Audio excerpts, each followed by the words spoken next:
Good morning. I'm coming to you from northern Georgia. More specifically, I'm on the western side of North Georgia, and I'm going to do some exploring. I have done a lot of overlanding routes through northern Georgia. I've done the entirety of the Georgia Traverse. I've done the entirety of the Chattahoochee bdr-x, which is a big loop that's mostly over on the eastern side of northern Georgia. But between those two routes, it's something like 750, almost 800 miles of overlanding. And while those were awesome routes, and I will definitely be doing both of them again at some point in the future, one thing that I've never done is just take the time to explore the national forests up here. And while on both of those routes, I told myself many times, I would drive by a road and kind of look down it and wonder what was down there. I kept telling myself on both of those routes that, sometime I'm going to come back and I'm just going to explore. I'm not going to have any kind of destination, just sort of an objective, a goal to check stuff out. You never know. And when you're on them big loops and point to points and stuff like that, one thing that you don't ever get to check out is the out and back roads. There are no shortage of roads that dead end. There's almost always a way to get turned around at the end. There would have to be for obvious reasons, but you never know what's at the end of them. Could be something cool. Could be, an old cemetery. Could be, just a patch of grass that's there for no reason. Could be the summit of a mountain. Could be a meth lab. You never know. But that's what I'm out here to figure out on this trip. So I'm really looking forward to it. Like I said, I am on the western side of North Georgia right now, and I just got into the Cohutta last night. Rolled in at about 7 p.m. and it's February, so it was already dark when I rolled in. And I planned on stopping at Hickey Gap, which is a great campground, not far at all, just a few miles into the Cohutta. And I was thinking, that's a familiar spot. If I'm going to roll in when it's dark, that'll be easy to get set up and everything. I know where it's at, no big deal. That'd be sweet. I might even have it to myself. But you could imagine my surprise when I wheeled in there last night and it was completely full, which was really, that still blows my mind a little bit. I mean, it was a Sunday night at 7 p.m. in the middle of February. So the fact that campground was full is a little mind-bending. Maybe other people know something I don't, but it is an easy campground to get to. I've stayed there before. I think the last time I was there was only one other vehicle there, and it was completely on the opposite side of the campground. There's only 7 or 8 spots in the whole place. But anyways, I was very surprised to see that it was completely full when I got there. So after probably pissing everybody off by driving through there at night and having my headlights flash everybody, decided I'll keep going on the route, on the road that Hickey Gap's on, and see what I can find for camping. Pretty much all of the camping that I have marked up here in northern Georgia is all on the eastern side of the state. But I figured, I don't really have a choice. Let me just keep rolling, even if I got to go for another hour or two. No big deal. But I did not have to go for another hour or two.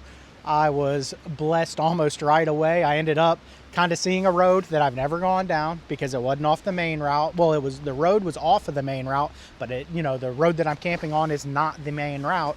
And I was like, shoot, let me look at it, see what's going on. It dead ends, worst case scenario. Maybe there's a campsite at the end of it. Worst case scenario, I'll get turned around and continue looking for camping. But I didn't have to go very far at all. I mean, literally probably a quarter of a mile down the road and found this awesome campsite. I'll show it to you. Got a little fire ring here.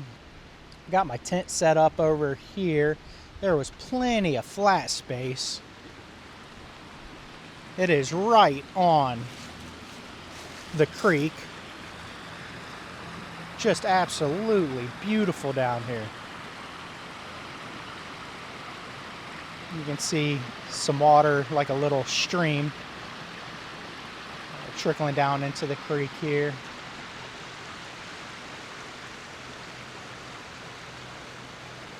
Just a gorgeous place to camp.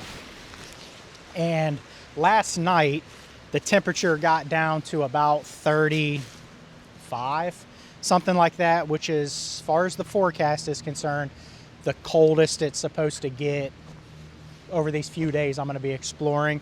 It's going to be trending a little bit warmer by about 10 degrees each night, and same for the daytime. Daytime highs today are in the 50s, tomorrow 60s, and then the following day high 60s. But last night, like I said, it got down to like 35, which was fine. I was able to make it work. A little bit chilly, but I've got the gear to stay warm.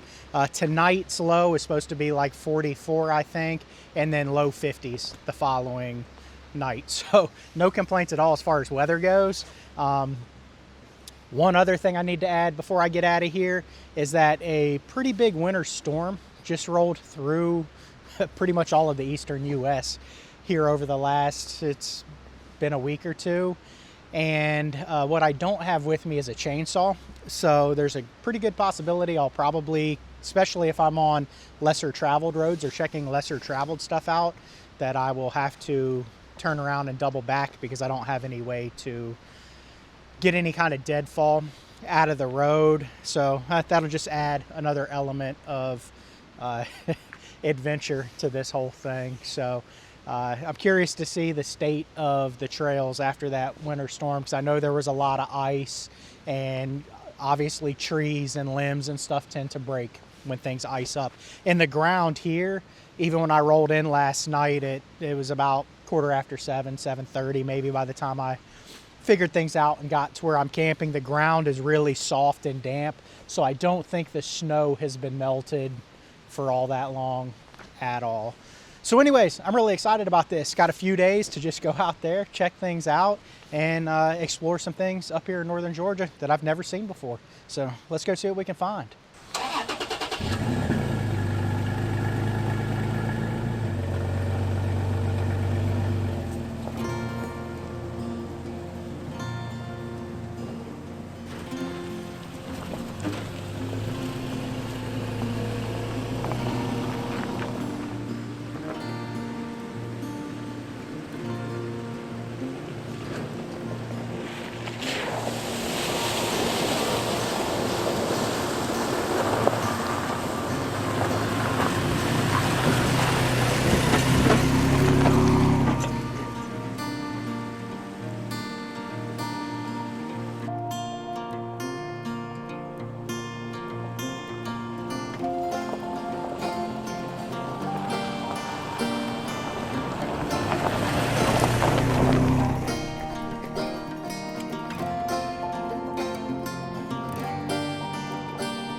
I just got down to the end of the road that I camped on, and I mean, the GPS indicated that it was going to dead end down here, and it did.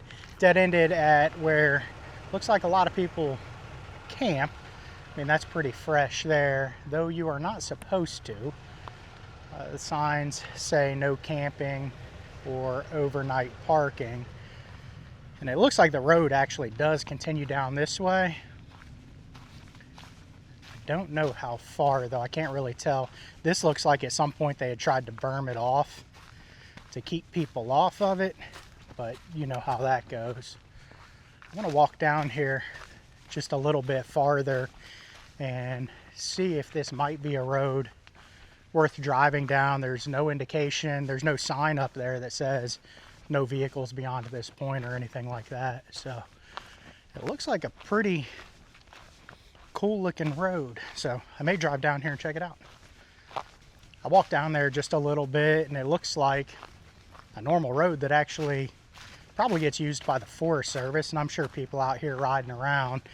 I don't see any signs on these trees that say anything about no motorized vehicles beyond this point. So I'm gonna go check it out. It looks like a really cool road. But I just noticed here at this dead end that I'm at, you can see where people have tried to drive up this bank. I guarantee you can't tell how tall and steep that is. That's probably 20 feet tall and almost vertical. But I can see like big mud tire prints in the in the clay there where people have tried to go up. But yeah, I'm gonna check out this road because obviously they had a budget for signs because they've got these signs up here that say no camping or overnight parking. So if they didn't want motor vehicles down this road, they could have put a sign up.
I've gone as far as I'm gonna go on this particular road.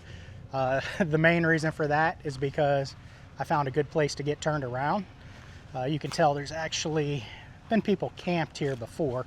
Looks like it's been a while, but I'm definitely not the first person up here. But this trail's been pretty tight. It's been really nice. I don't know how well you can tell with my truck how tight the trail's been, but I really don't want to have to do any kind of Austin Powers maneuver to get turned around if I continue down this road. And it's just getting tighter and tighter the farther I go. I've made it to the top of this road anyways. It's starting to trend downwards. It's really unlikely that there's anything legendary to see down there. Most likely this just connects with another, probably more major Forest Service road down at the bottom of the hill. So I'm going to take advantage of this spot to get turned around and make my way out of here. This has been a really, really fun road to ride.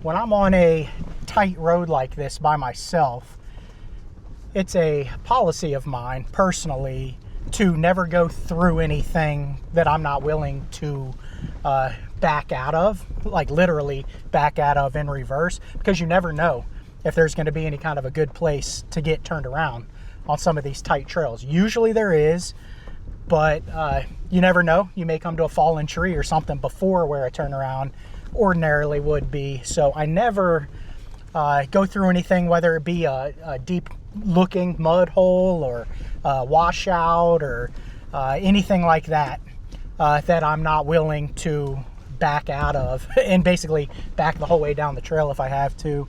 Because being out here alone, the last thing in the world I want is to get myself into a situation that I cannot get myself out of.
I just made it back to the main Forest Service road that I came in on, the one that the Hickey Gap campground is on. And I was able to just go straight across from the road I turned off on last night to camp on. And it brought me to another, what looks like another out and back road that terminates, I can't really tell on the GPS with the map layer that I have downloaded for offline use because I have no service out here. I can't really tell if it's a hiking trail or horseback trail or something like that. But anyways, this Forest Service road looks like it ends and begins some other sort of trail. So I'm gonna go down it and check it out. Never been down this road before, so why not?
made it to the end of this road, and there is camping up here. I'm right next to a campsite. Somebody stockpiled a little bit of wood, little fire ring. I don't see any no camping signs, but there are some closed roads. These roads are obviously permanently closed with that kind of a gate across them, but that is a trail. Let's see.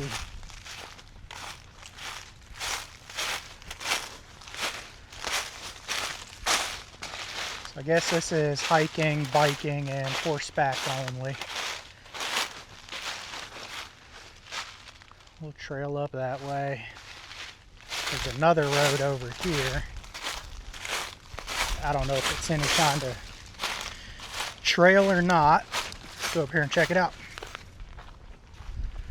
Yeah, this is a trail too. There's a little marker behind it. It's hiking, biking, and horseback riding. Also, I see something wooden right here. I'm gonna go check it out.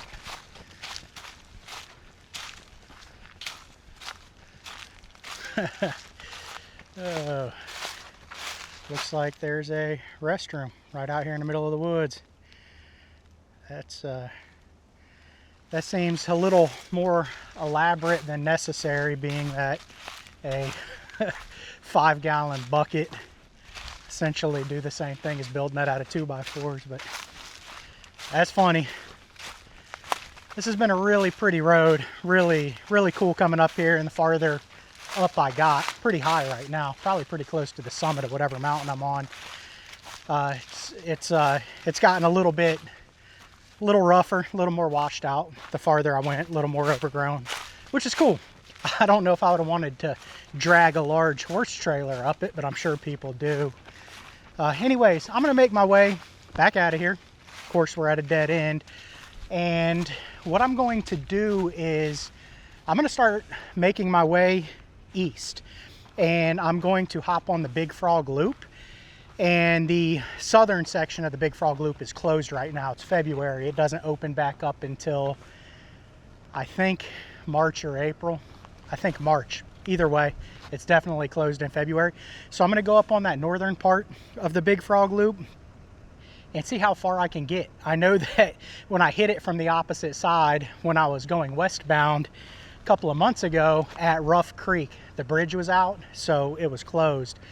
So anyways, I'm going to hit it heading eastbound, get as far as I can get on it. Worst case scenario, I come to where I have to turn around. Not the end of the world, but that's not very far once I get back to the main Forest Service road that brought me onto this road. It's not far at all to get to where I can hop on the Big Frog Loop and go check the one section of the Big Frog Loop out that I have not checked out this year. So let's go.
just got to the intersection. If you're doing the Georgia Traverse, this is where you would decide as to whether or not you're going to do the northern or the southern portion of the Big Frog Loop to complete the Traverse.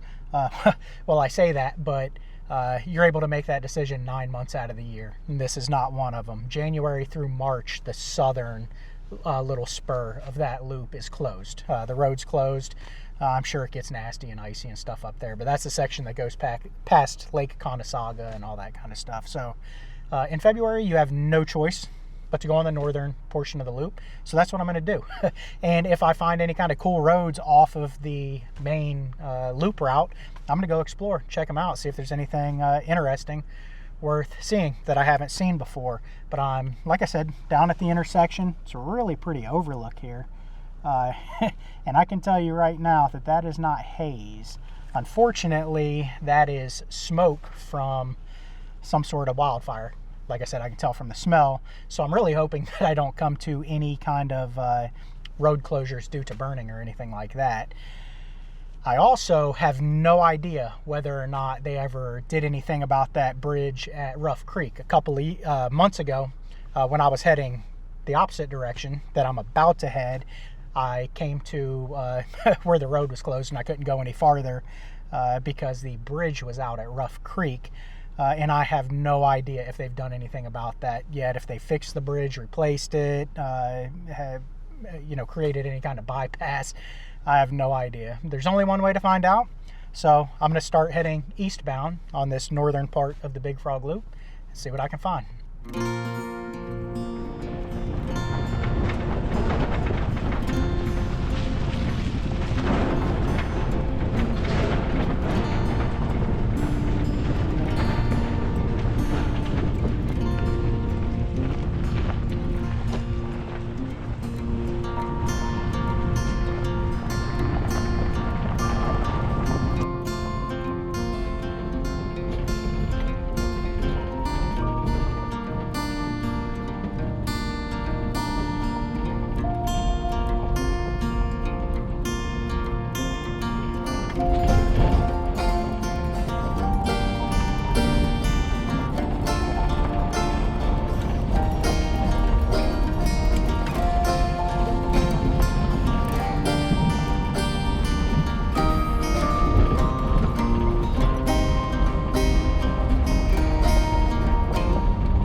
Definitely should have aired down my tires before getting on the Big Frog Loop.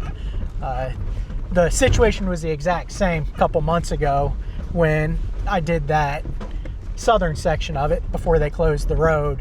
The conditions immediately deteriorated once I got to that intersection. Just a lot more embedded rock. It's a lot more washed out. This would have been a much more comfortable ride had I aired down my tires. And if the conditions don't improve here pretty soon, I'm going to stop and air down.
just went down a road that was off of the main Big Frog Loop route, and it brought me down to Murray Lake.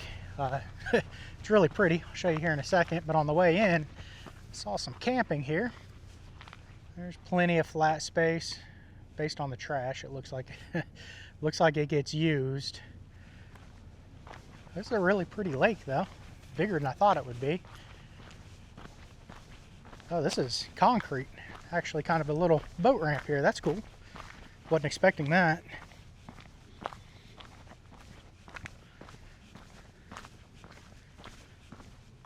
Oh yeah, this is definitely bigger than I thought it would be.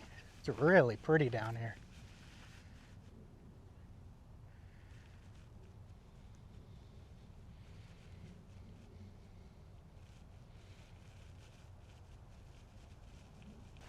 Well, it's time for me to eat a little something, have a late lunch, so this looks like a great spot to do it. I've got it to myself, so I'll stop and have a little bit of lunch. There was actually, I saw when I parked, a little hiking trail right off of the front of my truck. So while I'm here, I may go for a little bit of a walk, kind of stretch my legs. Here it is right here.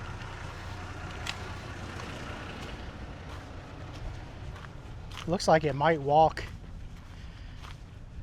all the way around the lake. I don't know if it does or not, but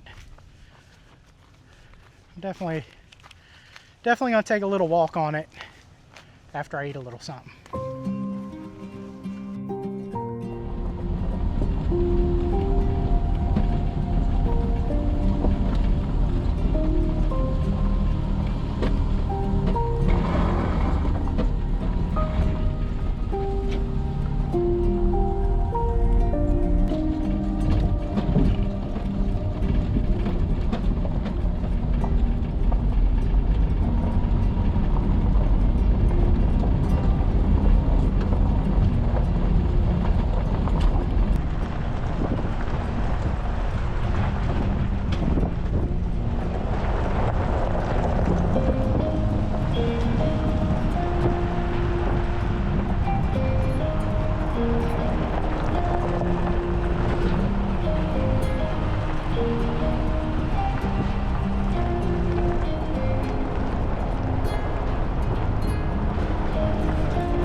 Found another little offshoot of the main route, and first thing I came to looks like it's probably going to be a camping area.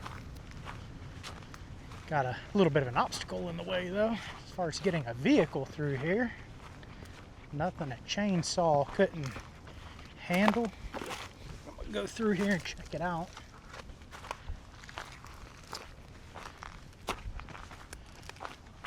Big clearing up here.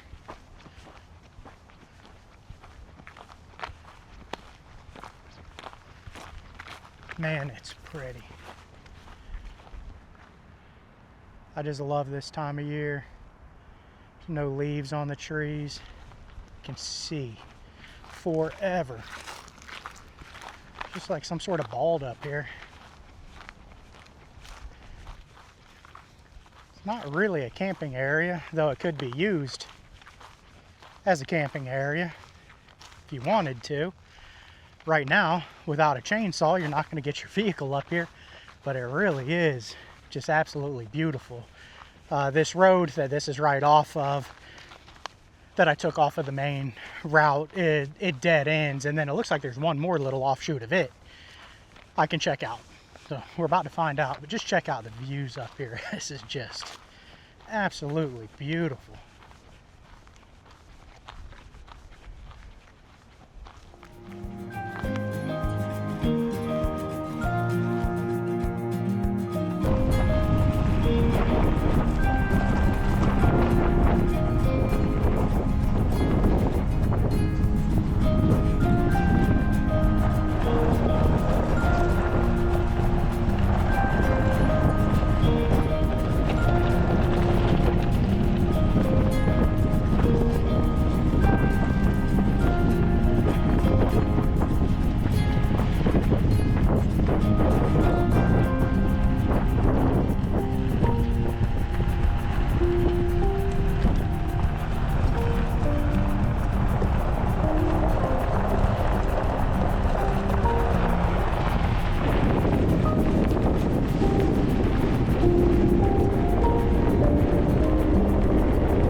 knew it was only a matter of time before I came to something like this.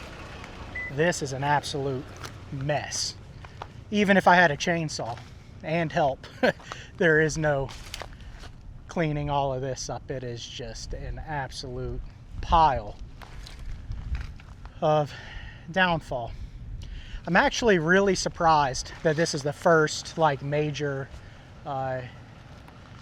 area of downfall I've come to. Very pleasantly surprised. It's unfortunate that it's on this road because this has actually been a really pretty road. It's like I said, it's an offshoot off of the Big Frog Loop, but it's been really pretty through here. It's kind of come up on some exposed areas, been just beautiful views.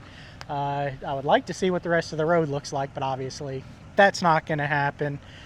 I've got about another hour, 2 hours tops before I need to get serious about finding a place to camp for the night. The sun's already got an angle on it, so I'm obviously going to make my way back out of this road. Don't really have a choice. Get back on the main route and continue on the Big Frog Loop. Start looking for some camp here in an hour or two.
Just came across Hopewell Baptist Church, and it's in the middle of nowhere. We've got a cemetery up the hill here, so I'm gonna check and see if there's anything with any age to it. Love old cemeteries. You definitely see some newer stuff, but sort of being out here in the middle of nowhere. Let's see if there's anything old. Looks like right here. These already look pretty old.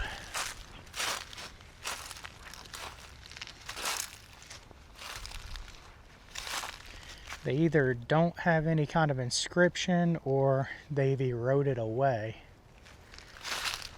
Let's go up in here and check this out.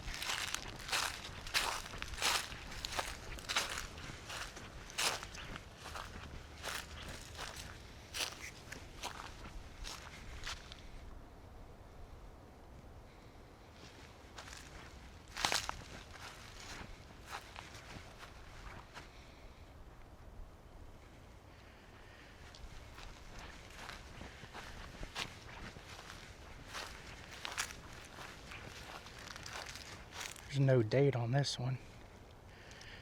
It's the children. That's sad.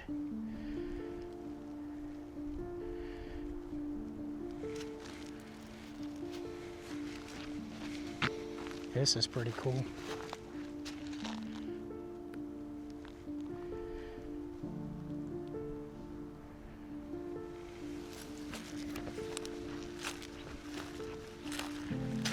Here we go. There are some older ones in here. One died in 1926. Julia Arthur died in 1930.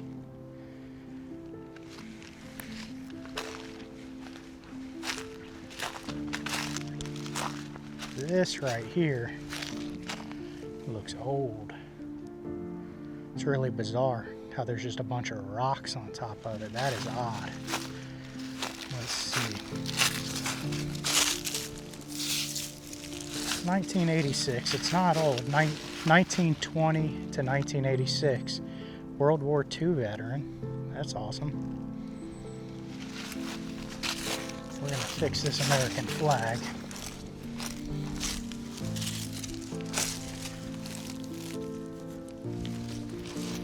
Definitely not going to leave that the way it was. This is really odd though. I don't know if that was exhumed, but that looks pretty freshly sort of dug up. That is very odd.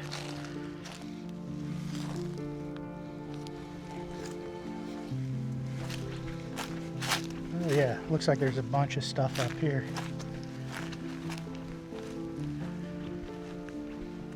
There are no markers, or no inscription on these markers right through here.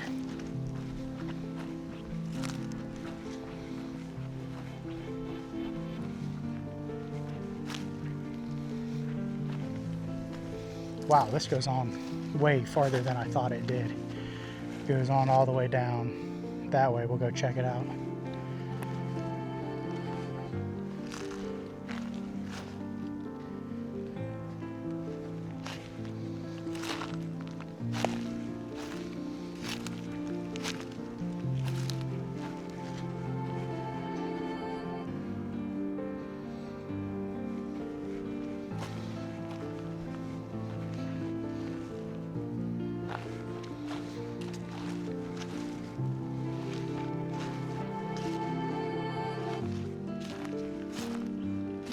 Another World War II veteran.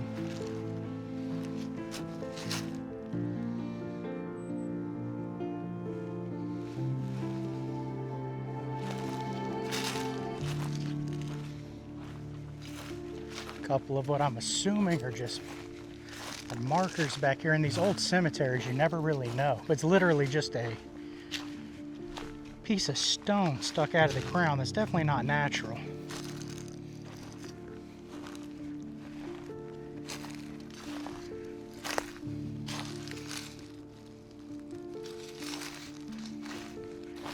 This one had inscription on it, but I cannot tell what that said. I'm sure just over time it's eroded away. It's even back here by these trees. Oh, there's more back here. This is pretty wild.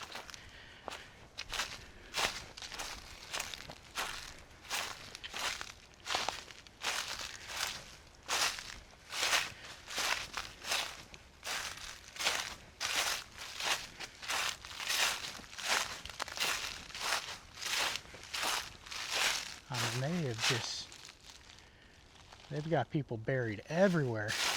There's way more to this than meets the eye. From the road, I thought it was literally just a handful of graves up on the hill. This one died in 1862, born 1793. Wow. That's a very old one, can't read any kind of dates or anything.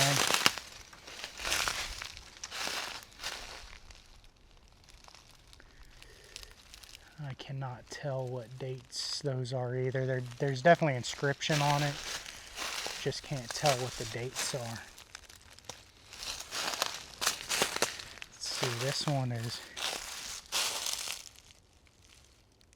1825 to 1890 maybe. The one in the center there. This one 1821 to 1889.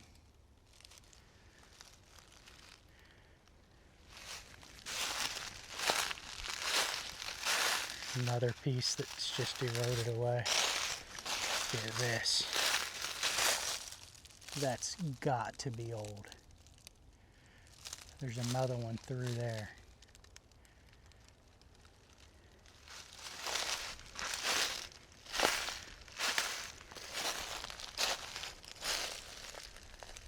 Let me see if there's any inscription on the other side of this one. There is. I cannot tell what it says though. I see a date of 1856 right here. That's 1856 for sure.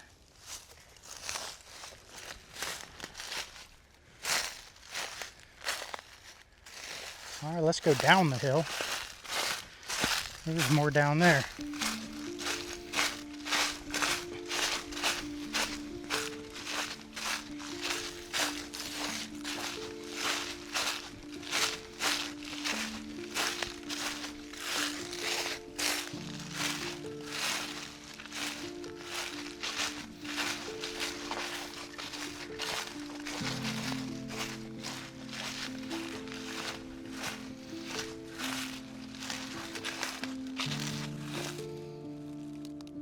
Died in 1889.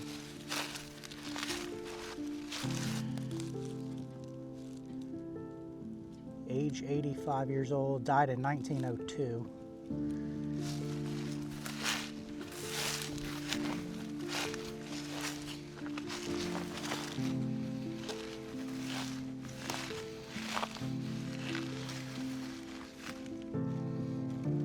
That's the first time I've seen that. It says died about 1894.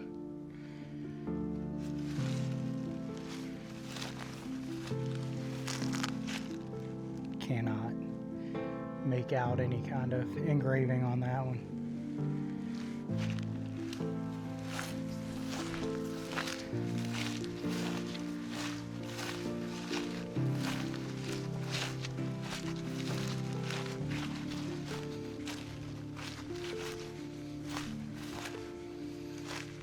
(1862) was the death date. 1860.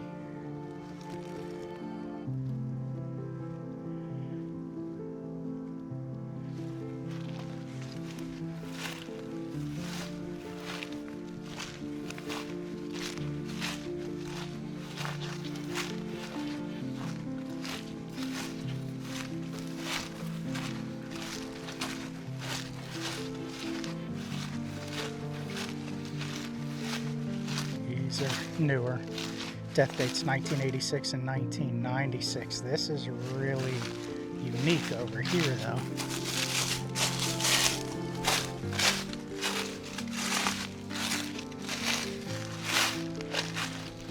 (1951). Very unique though to have cinder block like that. Definitely looks older than 1951, but that individual was born in 1864.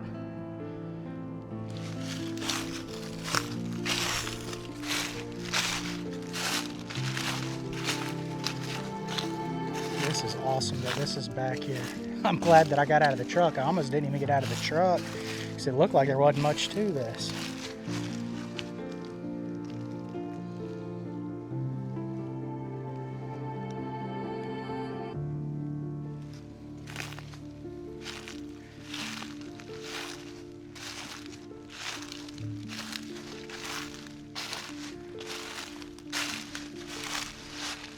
That's sad. Died at the day of birth, March 8th, 1932.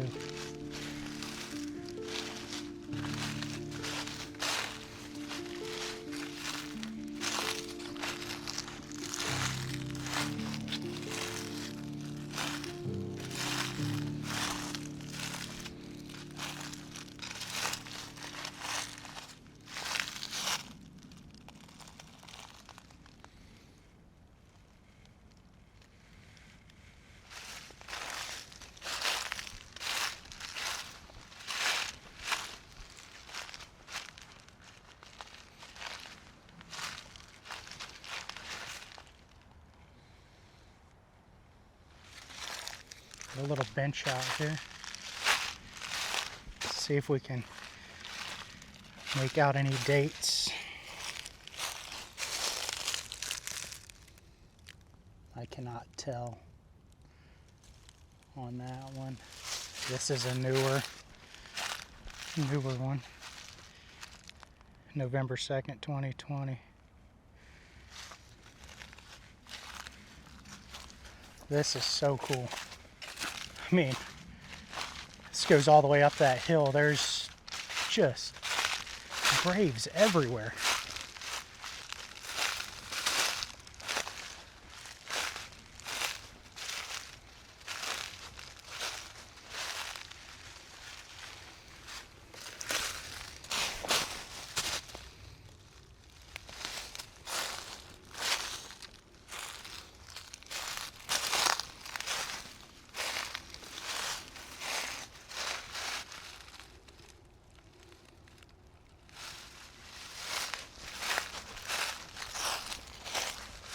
Got another American flag that we need to address here.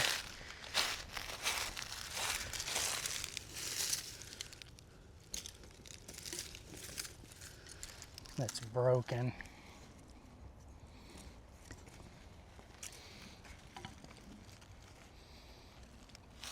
Just gonna leave that up there.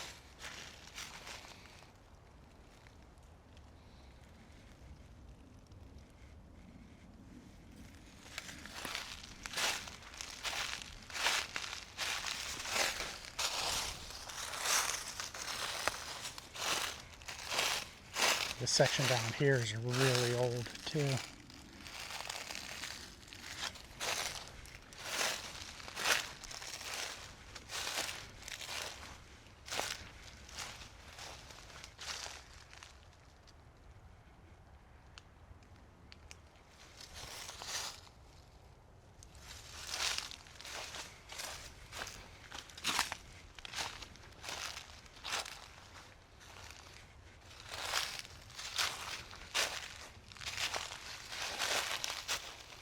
Born in 1805, died after, looks like 1880, after 1 June 1880.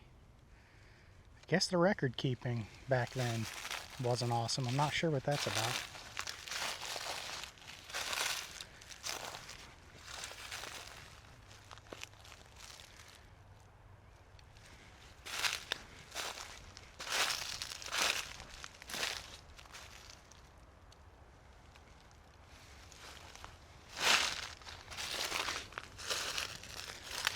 Alright, well the stuff up on that hill was definitely the oldest. This whole cemetery is just so cool. Having to watch where I walk because there's so many graves that are in here, but this is very unique, way more to this than I initially thought. Very cool.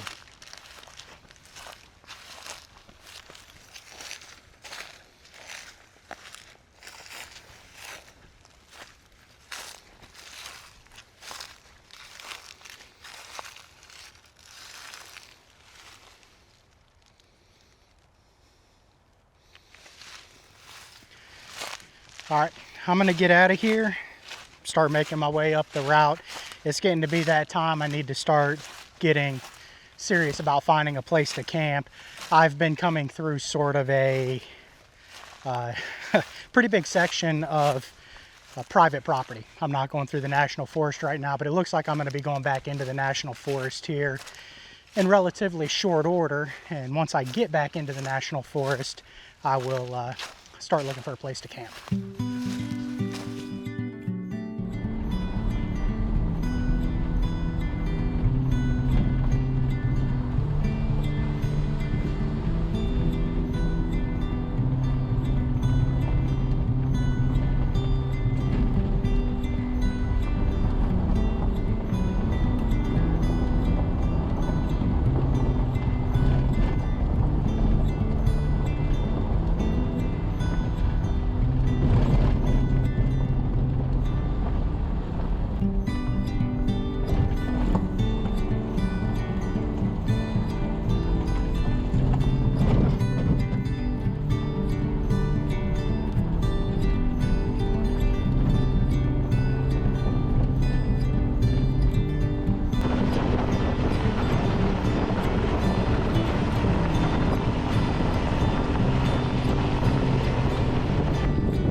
Just came across a really cool waterfall.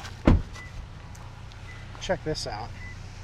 It is muddy down here. I'm still down by the creek, and you can tell it is wet. The snow snow hasn't been melted for very long. It's a very wet road. There's still some snow on this waterfall. Check this thing out. This is absolutely beautiful.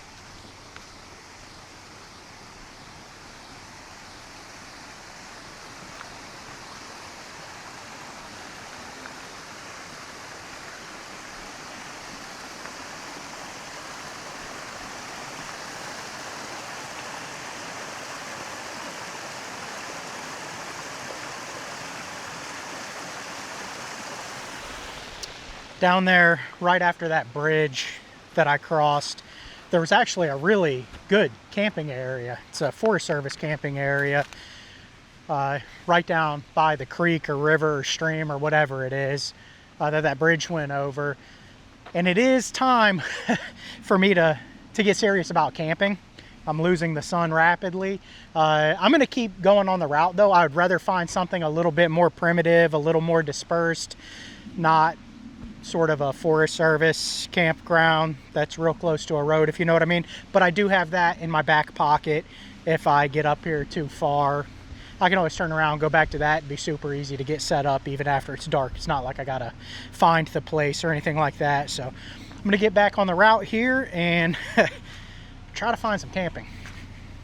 I'm pretty sure I am border hopping Georgia and Tennessee right now. That's what it looks like on the GPS anyways. But it looks like I just went back up into Tennessee, and I'll be in Tennessee for at least as far as I can see on the map on my phone. Still looking for camping. Nothing promising just yet. There's been 2 roads marked on the GPS that I was going to check out, but both of which were closed. They had a gate across them, so no such luck checking those out. So I'm still on the main Big Frog Loop route, again hunting for camping. I still got a little bit of sun left. I'll let you see it here. It's not going to come across on camera. As pretty as it is in person, it never does. Such a beautiful sunset. Got a little bit of time left hanging in the sky. I still haven't found any camping, obviously, but I'm not overly concerned with it. I'll find something, whether it's dark or not. I mean, I don't have anywhere to be, at least not for the next few days, so it's nothing to worry about. I'm sure I'll find something.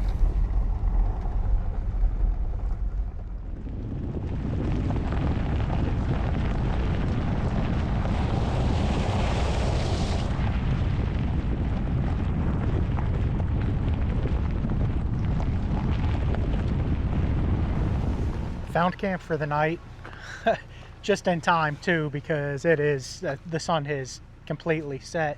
A really nice little spot down here.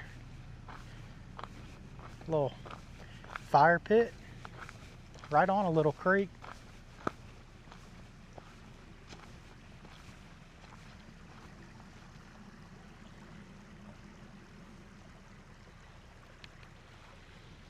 This will definitely do. I'm completely out of sunlight, so probably got about another 20 minutes of visibility before I need to put a headlamp on, so I'm going to go ahead and get camp set up. I had a really enjoyable day today. Very relaxing. Very fun too. It was very nice to explore, you know, just for the sake of exploring, check new stuff out, stuff that I've never seen before. I was able to find some cool stuff. Been very lucky with roads being open that are off of the sort of main Forest Service roads, which is a little bit surprising, but that's sort of the stuff I wanted to explore, so it worked out really well for me. I got very lucky last night. You know, speaking of getting lucky, it started with last night when Hickey Gap Campground was full.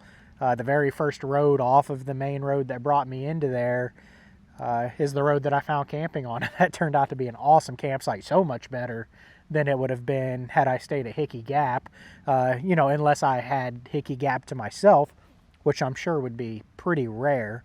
But it definitely was better since there were quite a few people there. I'm pretty sure the campground was completely full.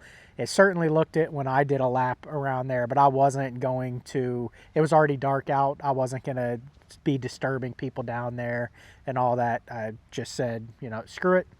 Let's keep moving, see if I can find camping, and got very lucky. Found an awesome campsite, had the woods to myself. I was nowhere around anybody else, got to enjoy it, you know, a little silence and solitude. It was just a much better experience for me than it would have been if I stayed at Hickey Gap with a bunch of other people. But again, very surprised that so many roads have been open. Of course, I say that, but it seemed like most of those spur trails off of the main route were open until I started looking for camping. Naturally, that's how that's going to work. Soon as I start looking for camping, well, the last 3 or 4 leading to this campsite were closed, and most of the best camping that I've been marking has been on those spur trails. You know, there's been a lot of good camping, but the trails I was able to go down were a lot of fun. Very cool. Again, stuff I've never seen before. It was cool to go down to Lake Murray. That was neat. Never been down there, and it was right off of the route. Didn't take long at all to get down there. Very pretty lake. I could imagine though that area gets pretty busy in the warmer months, but it's really cool. It's a nice little area. And as you saw, there was a little like concrete kind of boat ramp-ish area. I'd imagine you're probably mainly just going to be on like a rowboat or a kayak or canoe or something like that, but that would still be a lot of fun. Very pretty lake down there. And then not far after that, I got to another road, and that's the one that I ended up not being able to get all the way to the end of because of all the trees down across the road. But that was beautiful. It was like I was on a different planet. There was just a lot of like bald areas, and like it almost looked like because there was smaller evergreens and stuff, it almost looked like I was coming up to like an alpine environment at high elevation. Obviously I wasn't. You know, there were a handful of hardwoods and stuff that were big trees, but it was just very different, very cool. I'm glad I checked that out. Very, very pretty road.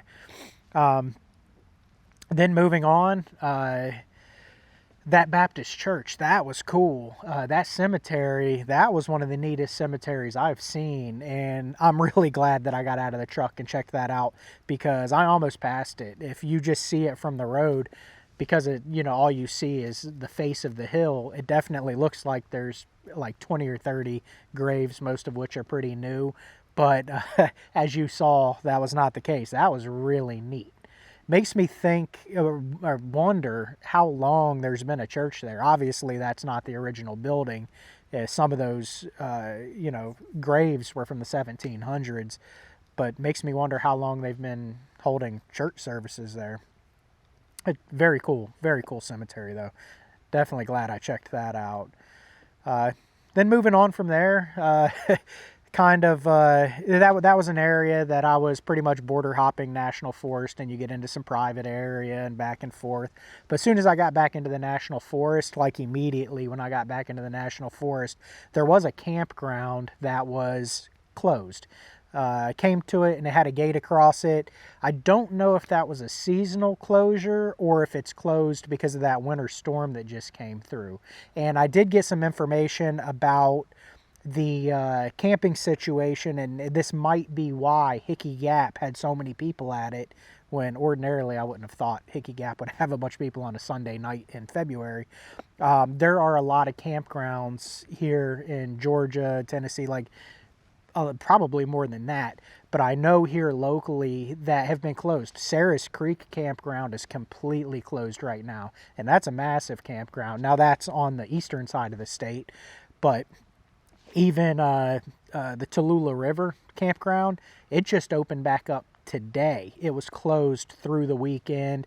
So I would imagine maybe just because there was such a limited amount of camping for people that wanted to stay at established campgrounds, that may be the reason why there were so many people there at Hickey Gap. So, but anyways, that's why I don't really know. Now that I know that a lot of them got closed, because I'm sure they need to bring tree crews into them and clean up widow makers and all that kind of stuff before they open them back up to the public. That might be why that campground right when I got back into the national forest after that cemetery was closed. It might have been because they just haven't been through there and cleaned it up after the winter storm. But it also may be seasonal. I honestly have no idea. Either way, it's closed, but not too much farther than that.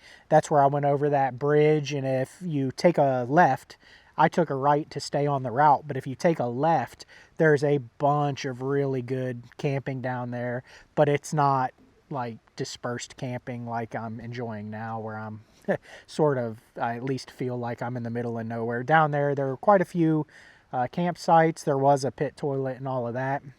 They were right on the water. That was really cool. It's a really neat place to camp if you're gonna bring the family, or if you just need a place to stay in a pinch. Would have been a great place to camp if you weren't looking to like really sort of camp in dispersed camping, if you know what I mean. But anyways, I took a right and then immediately started gaining elevation, and that's where the roads off of the main route pretty much ceased to be open. There was gates across all of them. Of course, like I said, as soon as I started looking for camping, that's when they're all of the spur trails that generally have the best camping were closed. But anyways, either way, it's been just a very pleasant, fun, relaxing, chill day. I have zero complaints about it. I've been able to make it this far on the Big Frog Loop. For tomorrow, the plan is to continue on the Big Frog Loop. According to the maps that I'm using, there are several spur trails and other trails that I can check out off of the Big Frog Loop a little bit farther up the route from here.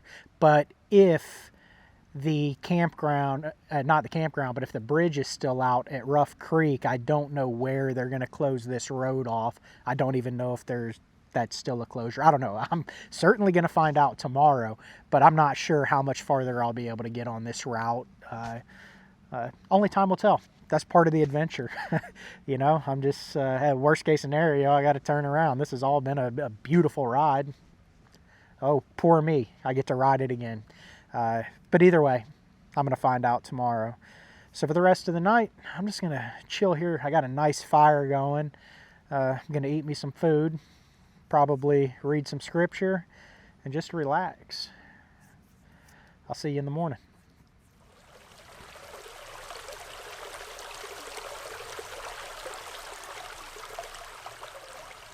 Good morning. This actually turned out to be a really good campsite. I mean, the owls were loud last night and the woodpeckers were pretty loud this morning, but other than that, there's been no noise. I haven't seen or heard a vehicle go by at all last night or this morning. Got this beautiful creek down here, which made for some awesome ambient noise while sleeping. So zero complaints at all. This was a great campsite. And last night, honestly, when I was driving looking for camp, I didn't care if I had to drive till 10 o'clock. I'm not really overly concerned on this trip about getting set up while it's dark or finding camp while it's dark. I've got so much marked in this area. This isn't brand new territory to me, that I knew that I would find something. It wouldn't be that big of a deal. And what really made it worth it was when I was driving in and the sun was setting yesterday afternoon. I showed you a little bit of it. It never comes across on camera like it does in person, obviously. But I was coming down just this real pretty Forest Service road and got to watch that beautiful red sun set behind a mountain. It was just awesome. I didn't even bother getting the camera out. I knew it wasn't going to do it any justice anyways. I just wanted to enjoy it for what it was. So you couldn't mess my mood up after that. That was just such a beautiful sunset to get to witness, that I was like, yeah, it's worth it. I'll drive on into the night if I have to. But I got lucky and found this right before it actually like really got dark. I found this probably about 15 minutes after the sun had technically set, but I still had plenty of ambient light, one, to locate this campsite off the side of the road, and two, to get set up without worrying about doing it with my headlamp and all that kind of stuff. So, but if I would have had to, it wouldn't have been the end of the world. It's all good. The plan for today, I'm going to continue on the Big Frog Loop route and continue to look for bonus trails, side quests, all that kind of stuff, to see if I can find anything interesting along the way. Now, ultimately, what's going to determine what happens today and tonight really is whether or not that bridge is still out at Rough Creek. If that bridge is still out and the road's closed, then I'll be doubling back. Who knows, I might end up back here, might end up somewhere that I find between here and there to camp. I have no idea. But what I do know, to kind of complicate matters, is that I need to get more water. I am pretty low on drinking water. I do have a water filter with me, just a little Sawyer squeeze, and there's been plenty of water along these creeks. Push come to shove, I could make that work, or boil water or whatever, but I'd really like to just just have some spring water or something. You know, it's just much easier, less to deal with, and you know, I'll be feeling pretty good about myself if I'm able to make it through this trip without contracting Giardia. It reminds me, that sounds a little too close to something that my ex-girlfriend had me concerned about. So I'll be doing good to get through this trip without dealing with anything like that. Anyways, I'm getting off topic here. I'm going to load up the truck here. I'm just about done, have gotten everything loaded up, and I'm gonna get on the route and go see what I can find.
I just got to the end of this road. This has been a lot of fun.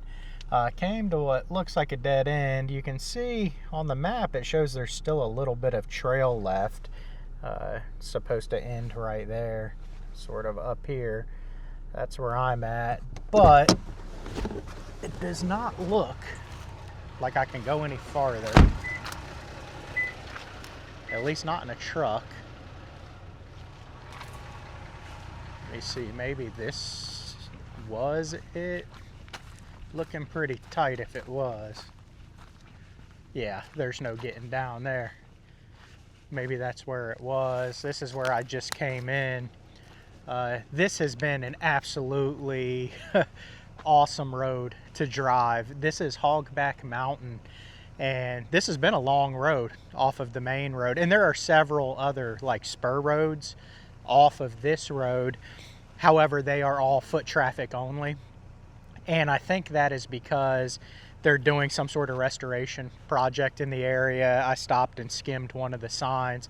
Apparently there is like a collaboration between the U.S. Forest Service, the National Wild Turkey Federation, and the University of Tennessee doing restoration. I think it's wildlife restoration, because I read something about wild turkey and black bears and things like that. So anyways, if you need to get out and stretch your legs, there's no shortage of opportunities to do that just off of this road. But this has been really cool. Very pleasant surprise that there was a road this this long and this awesome right off of the main Big Frog Loop route. And the cool thing about this road too is it was like every time I would come around a bend, it's like I was in a whole different forest. It's hard to explain, but if you're through here and you have the time, definitely go down this road. It's just an out and back, but it's been a lot of fun and it's been absolutely beautiful. I do need to check the weather though. I'm starting to feel like it just, I don't know, you can kind of feel like the pressure's dropping. I definitely need to stop when I get some service. I had service at a couple of spots on this road, so I'm going to stop at one and have a look at the weather, because I have no idea really what the forecast as far as precipitation goes is for this area.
I just stopped at the top of a ridge there and was able to check the weather. I had a little bit of service, and the closest weather station apparently is Ocoee, Tennessee, to where I'm at right now.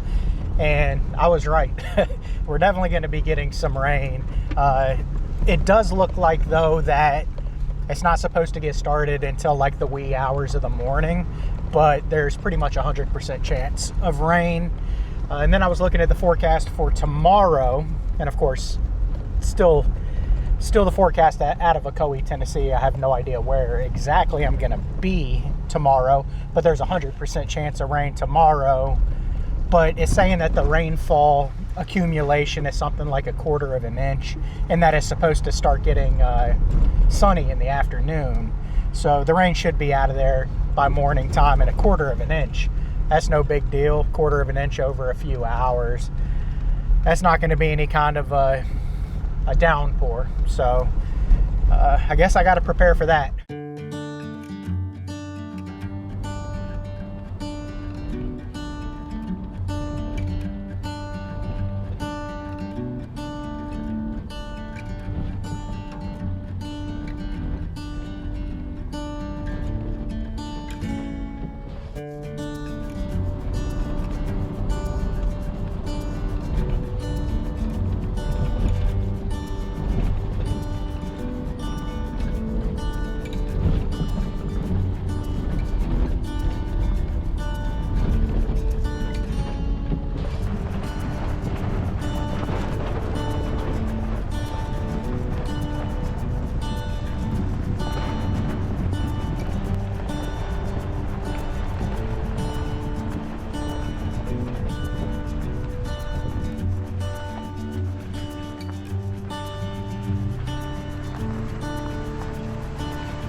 just happened upon another side Forest Service road that happened to be open.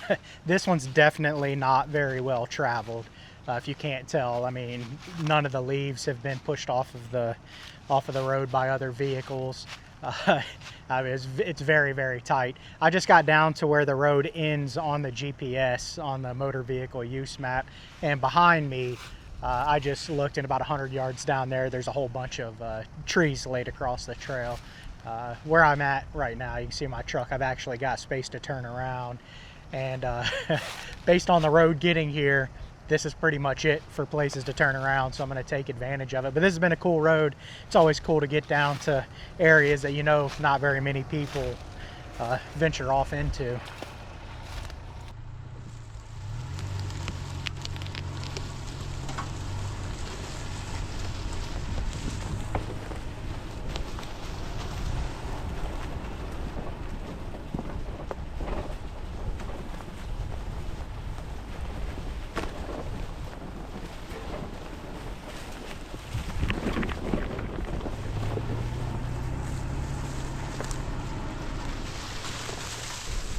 If you're afraid of pinstripes, this definitely isn't the road for you. I actually rolled my windows up coming back through here so I don't get hit by anything.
The jury is back and the road is apparently still closed at Rough Creek. I'm inclined to believe it. I don't see why they would leave this sign up if that was not the case. Somebody wrote on here, true story, 2025, can confirm. October 23rd of 25, 100%. Yeah, I'm inclined to believe it since when I was here in, I guess it was December of 2025, just probably 6 or 7 weeks ago, it was closed. So I don't know why the Forest Service or whoever put that sign up would leave it up if the road isn't still closed. But like I said, I need to get water, drinking water. I've only got like a half gallon left, and I need more, just, you know, to drink at camp as well as make coffee in the morning and all that kind of stuff. But luckily, right here is a road that is advertised to take me down to, I guess it's US Highway 64. And I just looked at the map, and if I'm able to hop on 64, if I head east, it looks like I'm gonna run into Ducktown, and there's some stuff there. There's a gas station. I might as well top off with fuel. There's a Piggly Wiggly. Who doesn't love the pig, you know? They'll certainly have everything that I need in there. So I'm gonna make my way down this road, try to hit 64, head into Ducktown, gather the things I need, and make a decision. Here's where I decide if I want to test the theory to go down there. Nobody's updated the sign since it looks like October of last year, but it's probably still closed. That doesn't mean there's not good camping between here and there, though. It looks like there's still a pretty decent amount of road before I actually get down to Rough Creek. So I don't know. When I get into Ducktown, I'm gonna probably look at the GPS a little bit better. I'm sure I'll have service there, and make a decision as to whether I want to test the theory and head down that way, or possibly head back the direction I just came. I went through the Big Creek campground, and that was a really nice campground. It was open. There was nobody there except for it looked like some people from Tennessee Agriculture were there. From what I could tell, it looked like they were measuring trees, and there was somebody who looked like they grabbed a water sample out of the creek. So I think they were just down there doing work, but I'm sure they punch out by like 4 or 5 p.m. There's nobody down there camping, and it was a really nice campground, like I said. So I may check that out. I don't know. I'm gonna get in the truck. I'm gonna make my way down into Ducktown, get what I need, and make a decision.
I just happened upon the Ocoee Whitewater Center. This is actually pretty cool. This is where they held the 1996 Olympics, when they did the Olympics in Georgia, Atlanta. They did the whitewater section through here. They man-made some of the features through here on this section of the river so that they could build it up to a Class 5 to do the Olympics. But I remember rafting this in the past. It's been many years ago, but my dad and I rafted this. This must be the upper section of the river. It's got to be, because it's so low. They only release water, at least when my dad and I did this, they only release water on the upper section enough to actually raft it on the weekends. That may have changed though by now. This is a really cool bridge. But you can do the lower section. You can raft the lower section any day of the week. At least you could when we did it. And on the weekend you can do the upper section, which is far more gnarly than that lower section is. This is really pretty. Check this out. You can definitely tell how low the water is. There's a pathway over there you can kind of see built that people can spectate. I remember when we did this, we came through, there were people, you know, hanging out watching rafters come through, because it's pretty typical for somebody to get ejected out of a raft through this section because it's just so gnarly.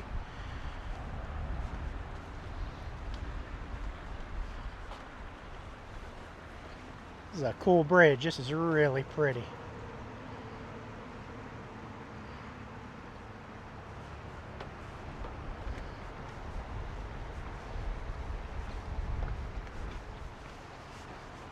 Looks like a trailhead for a hiking trail on the other side of the bridge here.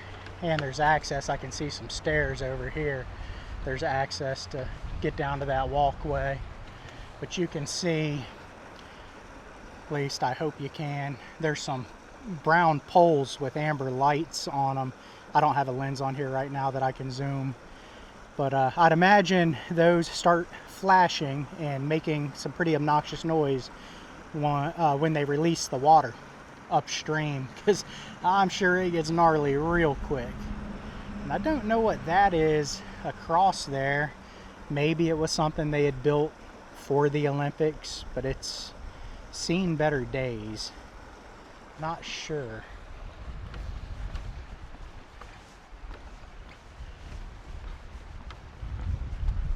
Yeah, there's a hiking trail. It looks like that is the Bear Paw Loop Trail.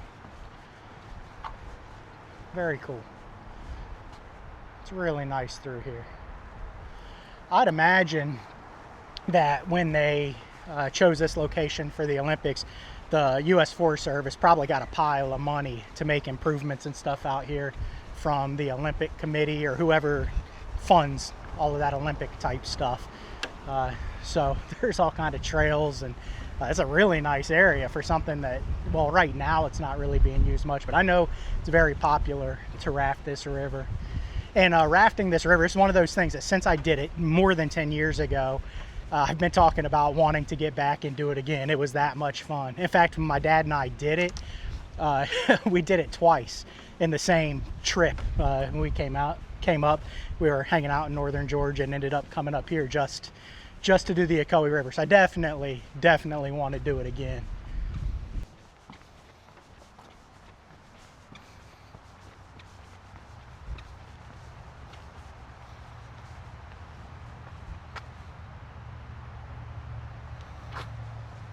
All kinds of little trails through here. It's very cool.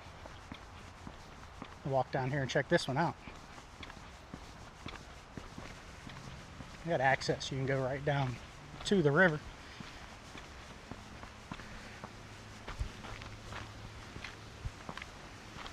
Oh, this is really pretty. It's like a little stream that feeds the Ocoee. Oh yeah. Check that out.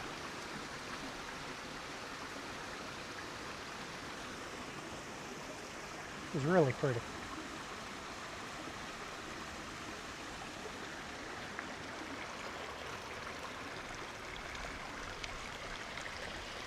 All right, I need to make my way into town here, get some provisions, and start getting serious about finding a place to camp. I've got another probably 2 hours of daylight, and I still have no idea even what direction I'm going to go. So I need to start, well, I need to make that decision first, and then sort out where I'm going to camp for the night from there. I made a decision as to what to do, and what I've decided to do is, while I was in town down in Ducktown, I took advantage of being right there at a highway. So I'm able to get pretty much anywhere I want here in northern Georgia relatively quick.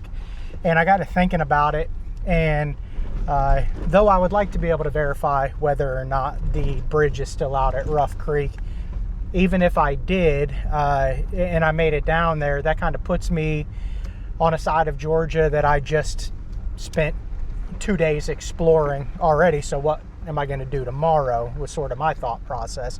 So took advantage of having that highway right there, and shot over a little bit east, pretty much jumped over the Big Frog Loop and entered back into the Chattahoochee National Forest in the Coopers Creek area. So my plan is to stay at the Coopers Creek campground. That is a Forest Service campground, and I would prefer to stay at Dispersed camping. You already know that. But my thought process is, it's supposed to rain like tonight into the wee hours of the morning. And if that's the case, I would rather be able to just leave my tent up throughout the day tomorrow. So I think I'm going to just stay there for tonight and tomorrow night, so that if it does rain in the morning and my tent's wet, I don't have to pack it up, keep it in a bag while I'm moving, and it can dry out, because according to the forecast, it's not supposed to rain in the afternoon. It's supposed to clear up, so that'll give my tent an opportunity to dry out. And I'm just not keen on leaving my tent up at a dispersed campsite. I would much rather do it at a place, you know, that in an actual campground, a Forest Service campground. Not to say that's any safer. I mean, regardless, the only thing I'm going to be leaving there is my tent. But I just feel a little bit better about leaving it at a campground that requires a reservation. Speaking of reservations, that's the battle I'm up against now. I already stopped into the campground and there's nobody there, which kind of sold me on it. But now I'm having to make my way to an area where I have service to make a reservation, because you have to either call or you can do it online. And while I'm sure availability is not an issue, I need to get to a place I have service I can make the reservation. To be honest with you, I'm not going to go too much farther. I've already been driving for probably 20 minutes looking for service, and still don't have service. I'm almost to the point where I'm just going to turn around and go back to the campground and stay there tonight, and then find, as soon as I find service tomorrow, at some point tomorrow I will have service. I will just book the campsite, and you know, there's nobody staying there, so I'll just book it out for an additional night, so that I'm not cheating the Forest Service out of a night of camping, because I guarantee the reservation system's not going to let me reserve it for the previous night, if that makes any sense. But anyways, I'm still looking for service. I just went up a mountain. I went the direction that took me uphill. Usually that's where you find service, up on a ridge, and now it's taking me back down. So chances are I'm just going to find a good place to turn around, go to the campground, and I guess spend the night as an outlaw. So I'll keep you posted. All right, this is home for tonight. Probably tomorrow night too. A little camp, nice little campsite up here, up on the hill. I was able, like right after I told you that I was looking for service, it wasn't probably 20 yards farther than that, I saw a little place that I could get turned around, and as soon as I pulled off to start getting turned around, I noticed I had 1 bar of service, and that was enough to get on the website recreation.gov and reserve this campsite for tonight and tomorrow night. So I'm legal. I am pretty much out of daylight though, so I need to go ahead and get set up.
Got camp set up, just hanging out by the fire now. Got a nice fire going.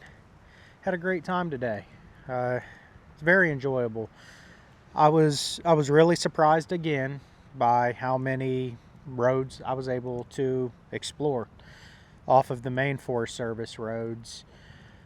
I got to thinking about it, and I mentioned last night that it seemed like there were a lot more roads, like spur trails and offshoots of the main Forest Service road and everything like that. There was a lot more of that open until I started looking for camping. And I got to thinking about that, and I think the reason for that, and I could be wrong, I'm going to test the theory tomorrow, but I think a lot of that had to do with the fact that when I started looking for camping, by that time I had pretty well crossed into Tennessee.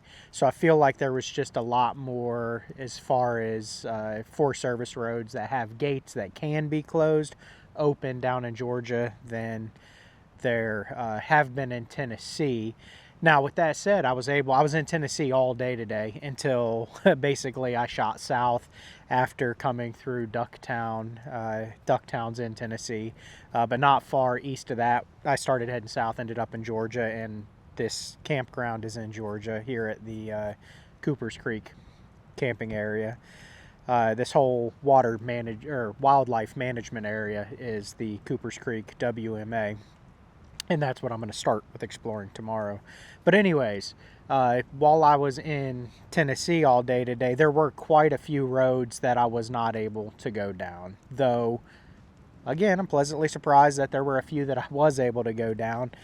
And they were awesome. The ones that I was able to get down were really cool. The first one that I came to that didn't go on as far as the map showed it going on, where I came to a dead end there. That one, I really don't know the main function of that road, to be honest with you, but I was not there was definitely fresh tire prints. I was not the first person down that road, in a long time or anything like that, but it's not like there was horse trails at the end of it, or hiking trailhead or anything like that. So I don't know, that kind of surprised me, but it was beautiful. And that's the thing about these roads that are off of the main Forest Service roads, particularly the Big Frog Loop, is while that's a beautiful route, it's a lot of the same. It's, you know that you're on the Big Frog Loop when you're on it. Now it's awesome. It's beautiful. And I've said before in previous videos that it's distracting. It's just so pretty that, I feel like I want to film everything. It's a great time, so I don't want to minimize that at all. However, it's a lot of the same, though a lot of beauty. Anyways, these roads that are off of that main route, they're totally different. It's almost like you're on a different planet. And sometimes, like that road I was just referring to, it's like every time I came to a major bend in that road, I felt like I was in a whole different national forest. And you don't get that feel when you stay on the Big Frog Loop. Now, I've heard people say that, I can tell when I leave Georgia and entered into Tennessee, it's like a whole different, I can tell it's different. Well, I can't. It's still a hemlock forest with pine, and while it's all beautiful, I couldn't tell when I crossed into, Tennessee from Georgia, or even into the southern part of North Carolina, on the western side of North Carolina. Anyways, it's all beautiful, but it's very cool to check out these roads off of the main roads. So, now, the next road that I found of any kind of length that I checked out was that one that was really, that was not a very well-traveled road. In fact, I think it's because it's kind of hard to find. Now, it's easy to see on the map, but when you get off of the main route, you go down there, the first thing you see straight ahead is a gate across the Forest Service road. But I didn't notice until I was getting ready to get turned around, just to the right-hand side of that, this particular road was open, and it looked like just a campsite. But if you looked, it's just not very well traveled. Like you saw, like there was nowhere that, you know, people driving down there have even, you know, knocked the leaves off of the road since the fall. But that road, I'm pretty sure, and I can tell they have recently come through there after this winter storm and cleaned up a bunch of downed trees, because there were a lot of freshly cut trees that you could tell that they had just gotten a tree crew in there very recently to handle. I'm pretty sure that the reason for that is because that is an access point to the power line. There's like a 200-yard section of that road, not far at all before it ends, where it stops being maintained. That is a part of the power line, and it's access to the power line. So I'm sure, you know, Georgia Power is not going to not be able to get to their lines. Or I guess we were in Tennessee, so the TVA or whoever sells power to that section of Tennessee, I don't know. But anyways, I think that's why that one was open. But yeah, it was a great day. Very cool when I had to hop on the main road where I needed to go get drinking water and stuff, and also where I came to the sign that leads me to believe that the bridge is still out at Rough Creek. That was really cool to come across the Ocoee Whitewater Center. I have very fond memories of rafting that river, and again, I have said it many times every year since the year I've done it. Man, I got to go back and do that again, and I'm going to. It's so much fun. So much fun. Really cool to see. And I had never seen it the way I was able to go see it this time. The only time I've seen it before was actually rafting the river. So that was really neat. Not much to Ducktown, Tennessee. I tried to go to the Piggly Wiggly, because I figured the people watching would be better in there. You really get a better idea. You know, there's a Dollar General in every town, and everybody knows that crowd. But I feel like you can really get the feel for a local town. You hit up the local grocery store. But what I can tell you, I can confirm that the Piggly Wiggly in Ducktown, Tennessee is no more. I rolled in and it was abandoned. It was closed. Bum deal. I ended up down at the Dollar General. It was exactly what you would expect. There was probably 25 more Dollar Generals between where I stopped and where I got to this campground. So, as you know, there's no lack of those, especially here in the Southeast. I don't know what it's like in the rest of the country, but here in the Southeast, you don't even need a one red light town. If you've got a stop sign in your town, you've got a Dollar General. There's probably Dollar Generals in towns that don't even have a stop sign. But anyways, very fun day. Really enjoyed it. The weather was great. It's kind of been overcast all day. It's still, I can tell it's, I don't see any stars at all. So I'm pretty sure I'm going to get some rain. And I explained to you how reserving this campsite for tonight and tomorrow night could possibly help out with that. If it's not raining when I get up and I feel like I want to pack my tent up and, you know, move on and stay somewhere else tomorrow night, then I'll do that. I'm willing to sacrifice the $7.50 that it costs to stay here tonight, or for the extra night. It was $7.50 a night, and then there was an $8 reservation fee, which, you know, I'm not a conspiracy theorist or anything, but it makes me wonder. Now, when it was just the Iron Guard down there, you know, you'd put your cash in it and that was that. There was no fee. But I just want to know what politician is deeply vested in the whatever company the federal government's using that's charging an $8 fee. I'm sure it's the company that like does all the reservations.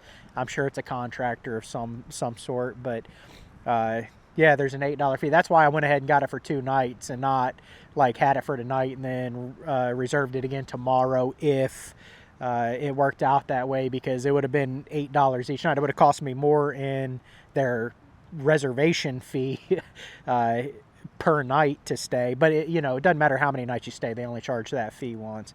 But anyways, don't get me wrong. I'm not complaining at all. I don't want this to sound like I'm complaining about the price. I mean, for $23 to stay somewhere for 2 nights. And I've been running around in this beautiful national forest and lots of national forests. I do it a lot, and you know, they don't charge me to do that. I'm out here doing it for the cost of basically fuel, food, and firewood. So zero complaints about that. Not complaining. In fact, I would have no problem paying an extra $4 per night or $8 per reservation if I threw it in the Iron Guard, because I know that money, based on the Sykes Act, is at least supposed to be going directly back into this stuff, not into some other company's pocket that I'm sure at least one, if not many, of our politicians are deeply vested in. But anyways, I'll stop that rant.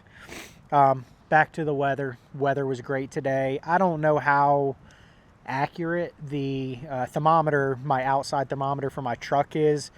It's pretty close. It was reading right around 68 all day. High 60s, never hit 70, but I mean, just incredible. Definitely warmer today than it was yesterday, and it's definitely warmer tonight than it was last night, so I'm not complaining about that at all. Maybe that's, you know, because this weather's coming in. Is definitely windier. The wind's starting to pick up a lot. I'm getting smoke in my eyes trying to talk to you, but it's been really pleasant. So I did not check the forecast when I had enough service to reserve this campsite. You don't think about that stuff. You know, I'm just so used to having service everywhere I go that my main concern once I got that reservation made was to get my ass back here and get camp set up, because I still had a tiny bit of light left. I wasn't thinking to check the forecast, which is what I should have done. However, I'm assuming it can't be that much different than where I checked it for Cohutta, Tennessee, because I'm probably only, like, I would say the way the crow flies, maybe 30 or 40 miles would be my best guess. So I'm pretty sure it's going to be about the same forecast. All right, tomorrow I'm going to check out this part of Georgia. Really looking forward to it. I've been through here on overlanding routes a few times, you know, just kind of buzzing through here, but never stopped and smelled the roses, checked things out, explored, looked for points of interest, any of that good stuff, or done any of the out and back roads. Everything I've gone through here has been on a route that you can connect, so no out and backs at all. According to the map, there's no shortage of roads to be explored around here. However, I'm going to test the theory I spoke about just a few minutes ago, and we'll see. Now that I'm back in Georgia, we'll see if more of the roads off of the main road are open here in Georgia than they have been in Tennessee. So I'll find out tomorrow. It's time for me to have some food, just chill out, just sit here mesmerized by the fire, and enjoy this decent weather. I mean, I don't need anything more than a hoodie. This is great. The fire feels good too. Kind of wish the wind would lay down, but look, I'm not complaining. At least it's not cold and windy. So I'll see you tomorrow. Good morning. Definitely rained last night. It finally has lifted enough that I'm able to get out of the tent and get moving around and everything. It allowed me to sleep in too, and I was able to hang out in the tent and do some reading and stuff like that, just to relax, which was nice this morning. It didn't lift until about 10 a.m. It actually got started raining, pretty light rain at 10:30 p.m. I don't know what time exactly it started coming down better, but I woke up a couple of times last night and it was coming down pretty good, and that continued until about 10 a.m., which is fine. It's not the end of the world. I knew it was coming. According to the forecast, it's supposed to lift out of here and be gone by this afternoon. I'm really glad that I reserved this campsite for 2 nights, so that I don't have to pack the tent away. As you can see, it is wet. Wouldn't want to have to pack that up, take it with me today.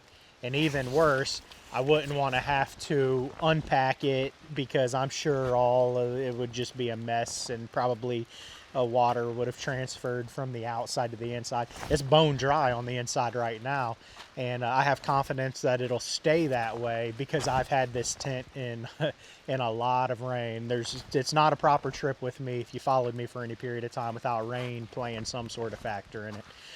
But that tent does awesome if you just leave it up in the rain. It stays dry on the inside. But if you have to pack it up, totally different story. That's every tent though, with the moisture just transferring from the outer walls to the inner walls.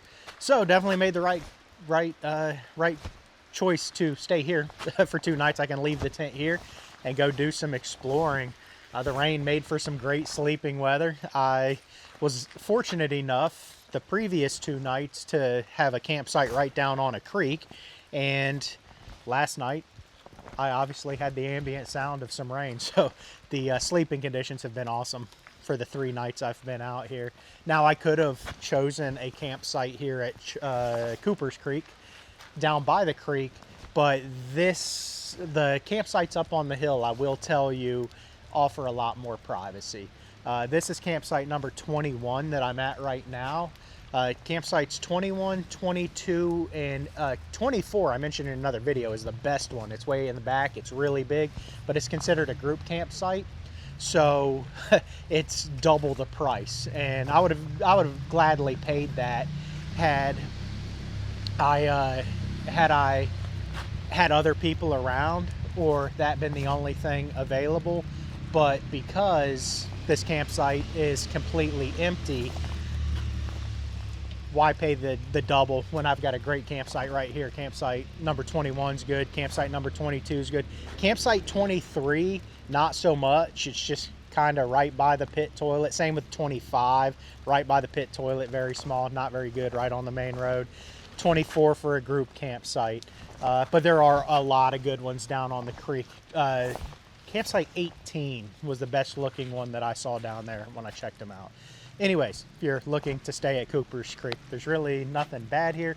The only ones I would dodge that I've seen are campsites number 23 and 25.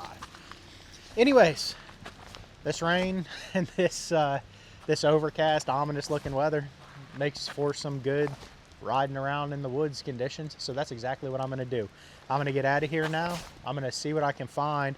I'm sure I'll be able to find some cool stuff. Hopefully there are some side quest roads that are off of the main route open. I'm feeling pretty good about it. I really hope there are. I've had good luck so far, so I have no real reason to believe it'll be any different today. So let's go see what we can find.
The first place I want to check out is something that I saw on the way in yesterday and didn't stop because I was far more concerned about finding a place to camp. But I was looking at the route that I came in. It was literally 5 minutes away from the campsite, so figured I'd go back this morning. But it's a waterfall of some sort, and there was a Forest Service road that takes you down to it, and that road was open. So that's where I'm heading now.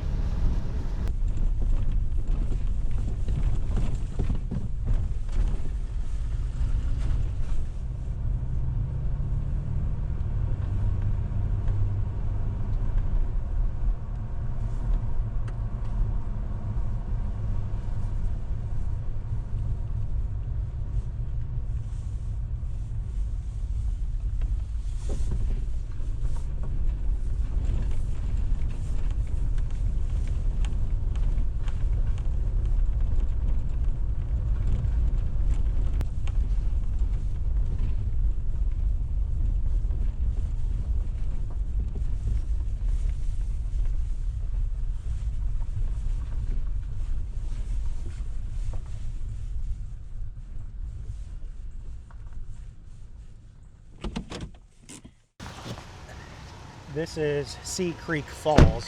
I don't know where it's at, but this is the parking area for it. There was, well, is a road. Looks like when it's open, you can actually cross right there. That's pretty cool. I don't know where the falls are though. I guess I'm gonna have to hunt around a little bit. Let me walk up here and start my search right here. There's a path sort of out in front of the truck there too that could be what I'm looking for. But this definitely isn't it. This is just a road. That would have been cool to go across. It's really pretty back here. All right, I'm gonna follow that trail that is in front of my truck and see if there are, in fact, falls. I mean, there should be enough water for it. It looked like the Cooper's Creek had a fair amount of water. There were a couple of guys down there at the Mulkey campground fishing, getting ready to do some fly fishing. I don't know how the fly fishing is. Seems like it's a little early in the season for that, but shoot, still fun to get out there and float some flies down the creek, that's for sure. This is definitely a well-beaten path, and I hear water, so I'm optimistic.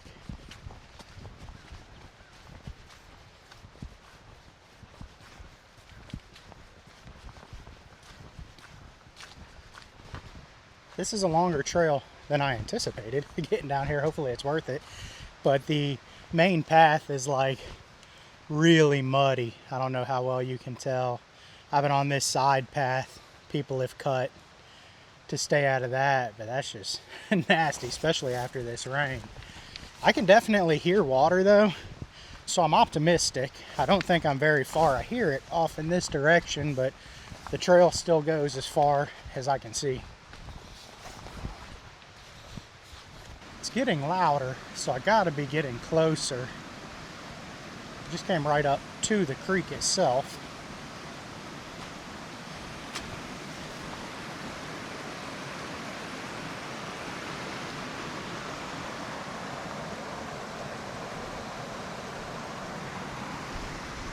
All right, well, that's definitely not it. I'm gonna keep walking. It looks, yeah, I think that's what I was hearing, was that little cascade. There's not much to that, but trail keeps going. So let's go see. Let's go see if there's a waterfall that's worth this hike. All right, it's definitely getting louder now. Yeah, I think I'm coming up on it.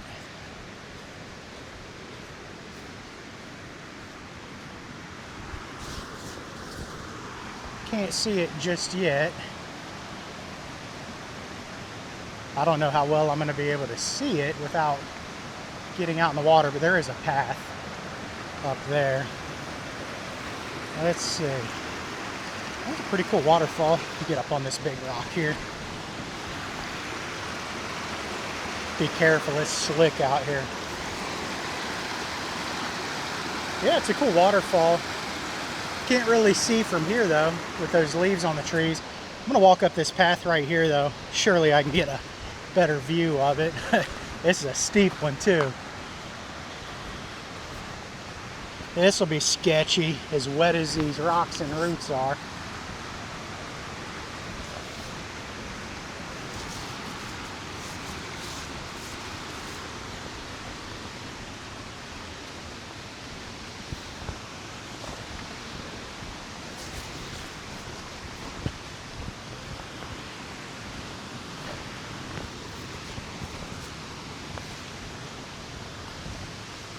This is sketchy going up, especially being wet. If I make it down this without busting my ass, it is going to be a miracle. Going up is sketchy, but that's definitely the easy part. Oh yeah.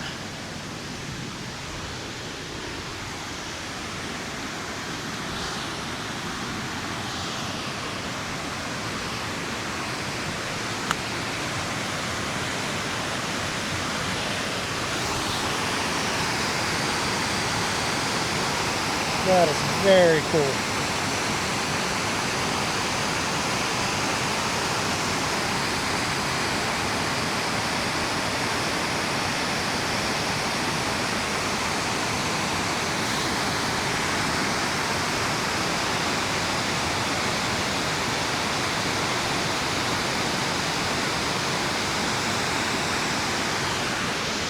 Okay, I'll say that was worth the walk. I mean, the walk wasn't as bad as I made it out to be.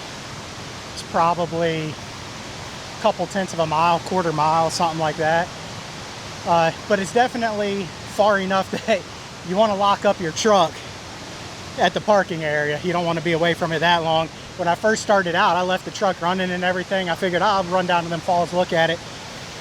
But after a couple minutes of walking, I turned around. I was like, nope, there's no way. No way I'm leaving the truck like that. So I went and locked it up and everything. But this, I know you're not going to be able to tell on camera. I got to go down this now. And again, if I do this without busting my ass, it is going to be a miracle. Amazingly enough, I've made it down without ending up horizontal. I have no idea how I pulled that off. But anyways, this, like I said, this whole area was on my way in yesterday. And this is like on the very, very border of the National Forest area. In fact, I actually have to drive through some private property between here and where I camped. So what I'm going to do is make my way back in the direction of the Cooper's Creek camping area where I stayed and go past that and just start exploring that area. Surely I can find something interesting.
Just came down a road, and the first thing I noticed was a campsite. It's out this side of my truck. Looks like a pretty decent area to camp, but I happen to notice out of the corner of my eye this sign that would be very easy to miss, the Harkins Cemetery. It looks pretty soupy to get back there, but y'all know how I feel about a cemetery, so I'm definitely gonna make my way back there and check that out. The first thing I'm gonna do is put the truck in four-wheel drive. It's looking pretty soupy back there.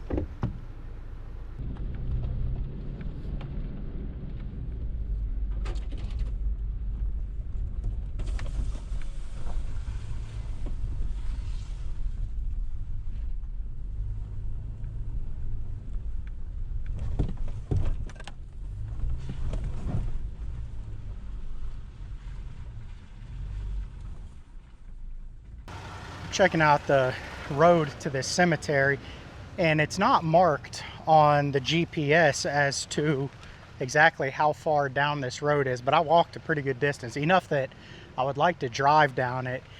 The road is pretty sketchy though. I'll show you here. This tree obviously is in the way of the main road coming in.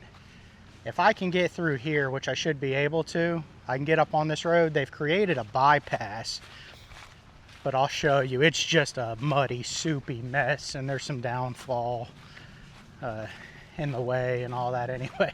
I mean, yeah, I'm gonna skip all of that, especially being here by myself. I'm sure that that is pretty close to bottomless, especially if I can just go up through here where I know it's a safe bet. But the thing I'm worried about the most going up this road, and I guarantee it's not coming across on camera like it is in reality. There are some very off-camber sections going up this road. So, I don't know. I think I'm gonna try to get the truck at least as far as I can. Right after kind of you see that bump there, it didn't look as bad. So I guess I'm gonna come up here and see how the truck does. I mean, it's just really off camber. I may be going on my second hike of the day to the cemetery, but I'm at least gonna try with the truck. What I'm not gonna do though is get myself into a situation that I can't get myself out of being out here alone.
I just came through that mud hole and I thought that I was going to have to hoof it because on the other side of the truck up there, there's a bunch of deadfall. I'm not driving through all of that, but I just simply missed the turn. But I can see the cemetery right up there. So I'm going to go up here and check it out. This is the Berkey Harkins Cemetery. I know it's hard to see with this lighting. Everything here in the 1800s. Looks like some people have left some coins, some ammo. Interesting. It's not a very big cemetery. There's not much to it, but it's really old. You can definitely tell it's old. When I come across cemeteries like this and I see these headstones or grave markers, I'm using the term headstone loosely, I often wonder if like they look, the ones here that just look like a rock sticking out of the ground, did they actually ever have anything inscribed on them and they've just eroded down to hardly anything over the years? That one looks flat enough that it might have, but then you get little ones like this that are just Looks like a grave marker, but just something. Well, this might kind of answer my question here. I can definitely tell on here there's something that was inscribed.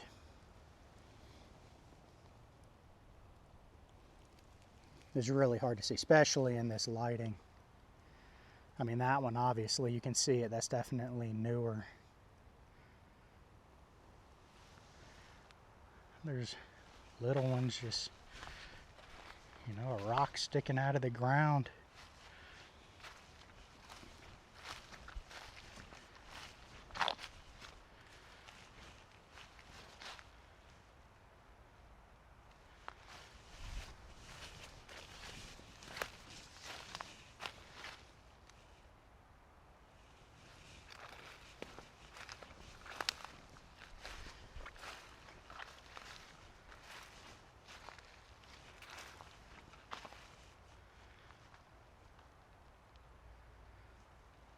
I don't see anything beyond that fallen tree, so I don't think it goes on any farther than this. So there's not much to this one. Definitely a smaller cemetery, but old. Very cool. And it was fun to get to. That was a fun road to come down to get here. Seems like every time I kind of doubt my truck, it surprises me. I thought for sure it was going to be a challenge to get here, and it really wasn't a big deal at all for the truck. But I always am very cautious when I'm out here by myself. I really don't want to get myself into a bad situation. And part of that's because I guess a lot of why I'm out here is not because I want to be out here wheeling or mudding or, you know, slinging mud and trying to prove my truck's capability. I already know my truck's more capable of a vehicle than I am of a driver of that vehicle. So I'm definitely the weak link. However, I'm just out here to explore. I'm not trying to prove, you know, what I can do and how capable my truck is or anything like that. And I think everybody should somewhat have that sentiment on public land.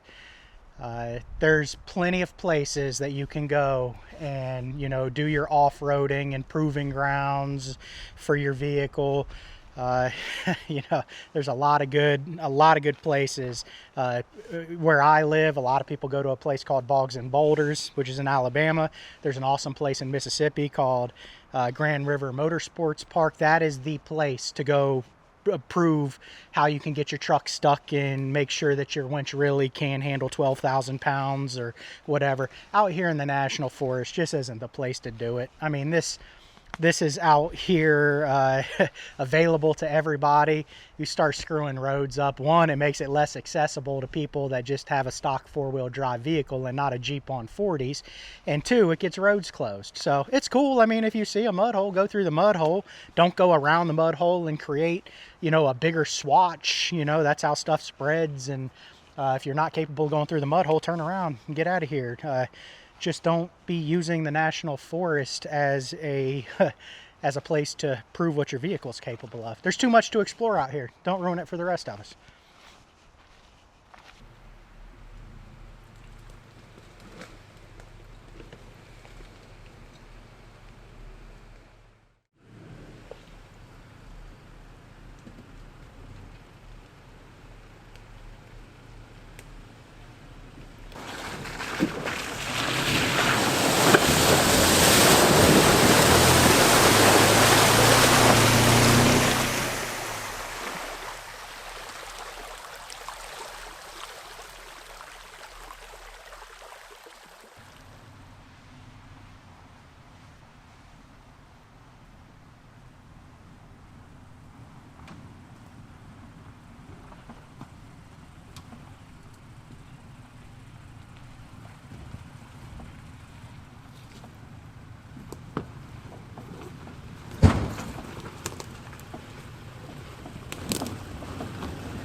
I was able to solve a little bit of a mystery last night.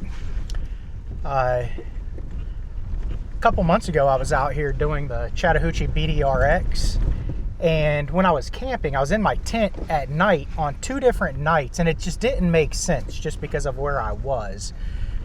On 2 different nights. One night when I was on the hilltop site, which is, you have to go up this little slough to get up there. So it's not, you cannot even see the main route from the campsite. It sits probably 40 feet up a hill from the main route. And then the second time it happened was when I was at a campsite, I want to say it was just outside of Dillard, Georgia.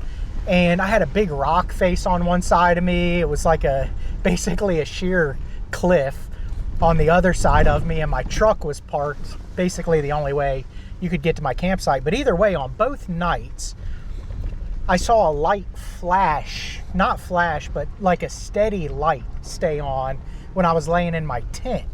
And it just didn't make sense from what direction it came from. I just remember laying there and all of a sudden, like, it was a light. It wasn't headlights because it didn't move. It was just like I got lit up on one side of my tent for like 4 seconds, and then it went away. So it wasn't a flashlight. It wasn't headlights from a vehicle. And particularly on the night that I was camped out where I had like a sheer rock cliff next to my tent, that's the side of the tent that light came from. And I mean, there was no question about it. It definitely was a light. So, I mean, I'm never scared when I'm out here doing this. I camp alone. I'm fine to be by myself. It doesn't bother me, not even a little bit, to be out here camping. I keep myself protected. I promise you don't want to come up on me and start anything. Let's just say that I'm pretty proficient with, we'll call it ninja throwing stars. And I have multiple with me at all times. One of them is enough to slow you down. The other one is to make sure that you are not able to testify against me in court. So anyways, I keep myself protected. I'm not scared, but it's just weird, very unsettling that those two nights I had a light me up. So what I found last night that solved that mystery is that I'm gonna pull over right here because I think that's the road that I want to go up. To solve that mystery last night, what I realized was occasionally my phone will get service. I mean, I really never have service out here. And occasionally my phone will get like a little bit of service for 5 seconds for whatever reason. And both nights what it was I had my phone laying face up on the air mattress next to me. And I would get a notification that didn't have any kind of like audible sound to it. It would be like a Ring doorbell notification that somebody's, you know, in my side yard or something like that. And that lights up the whole face of the phone. And so that lights up that whole side. You know, when it's dark out here, there's no light pollution. That really lights up that side of the tent. So it happened last night.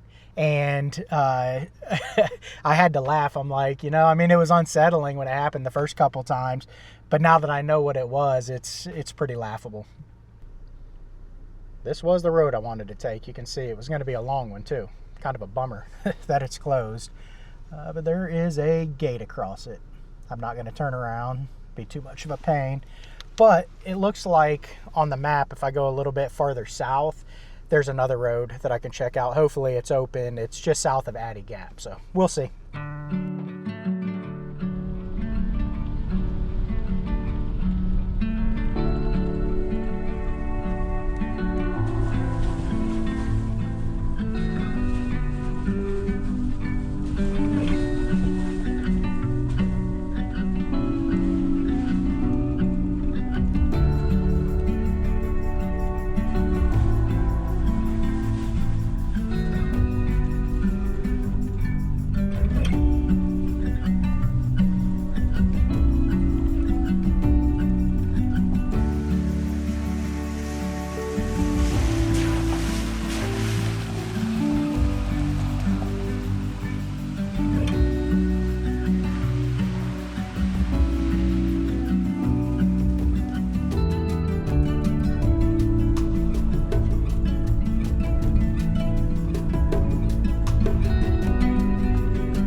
finally found a Forest Service road that I haven't been on before, and it's, let's see, Forest Service Road 33. I've already marked some pretty good camping along the way. It's up high. It's following a creek, which is very high. Some areas are just totally flooded, but the road and the camping is way up high. So definitely some good camping options through here. It's going to come to an intersection where I've got to make a decision. If I go left, which would take me north, it looks like it kind of connects to some more major stuff and goes into some sort of town. I can't tell on my screen right now what town that is, but I'm gonna, if it's open, I'm gonna take a right at that intersection, and that will take me down to a dead end at what's marked as Locust Gap. So hopefully it's open, because I've found that the dead end roads, the out and backs, the little spur trails, have been the most fun. I got to show you this. This is pretty. I'm getting a little bit lower. There's a good little camping area down there. That looks like pretty good turn in the river. There's a little creek that's a little drier off to the right. It's hard to see. But man, it's really pretty through here.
I've gone as far as I can go on this road. As you can see, the road is closed. Gate out ahead of me. There was a little bit of road left before you get down to Locust Gap, but unfortunately, not going to be able to go any farther. This has been a fun road, though. It's very cool that it was open. I'm kind of surprised that it was open, but it was, and it was a really pretty road. It's a road I've never been on before. So I'm going to get turned around, get to do the road in the opposite direction now, which is a lot of fun. And as soon as I get out of here, I'm going to get back on the main Forest Service road, which was 33. And there's a pretty good section of that I have not traveled before. And it looks like that takes me down to Lake Winfield Scott campground area. Never seen that, so I'm going to go down there and check it out.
I drove right past this, didn't even notice it on the way here.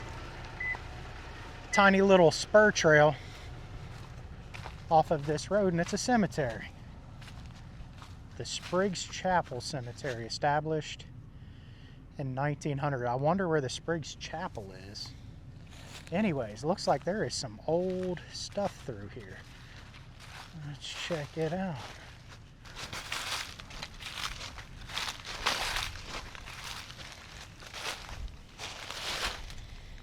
Died in 1905. That's right at the base of this tree. That's wild.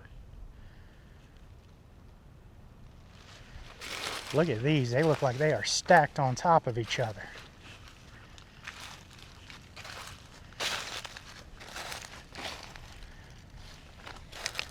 This is another cemetery that is just absolutely in the middle of nowhere.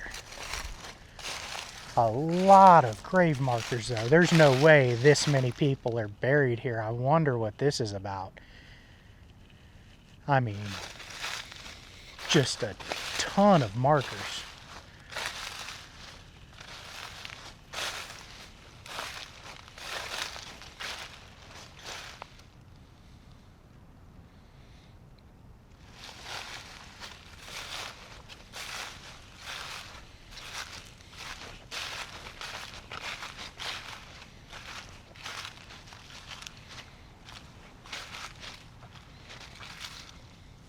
And there's no flowers at all through here, so it's not like anybody's been out here like paying respect or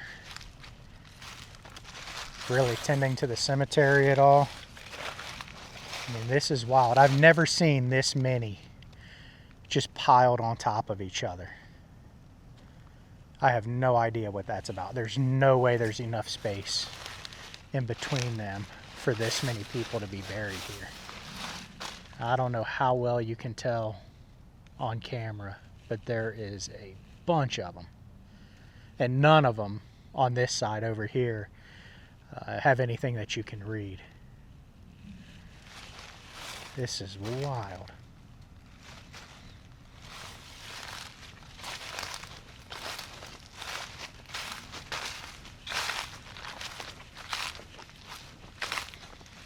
This is the nicest one here. The top there says father. Died in 1904.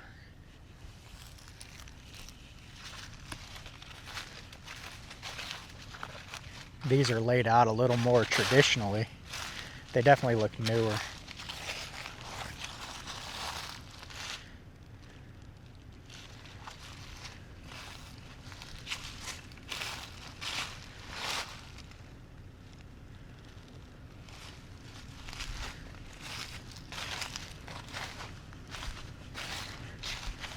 Died in 1910.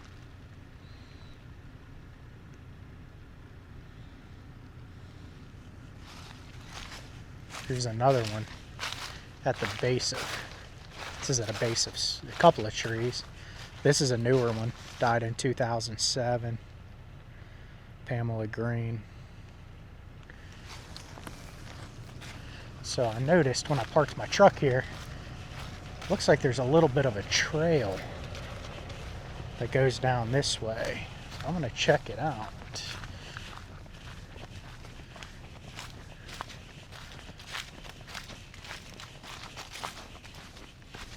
This looks like it used to be a road.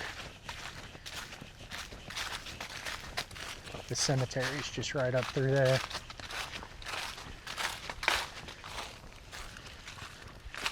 And it's definitely a road. I'm gonna go get the truck and drive up here. Looks like you can go all the way to the top.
there's nothing up here. The road just dead ends. This actually was a road, so, and it's on the map.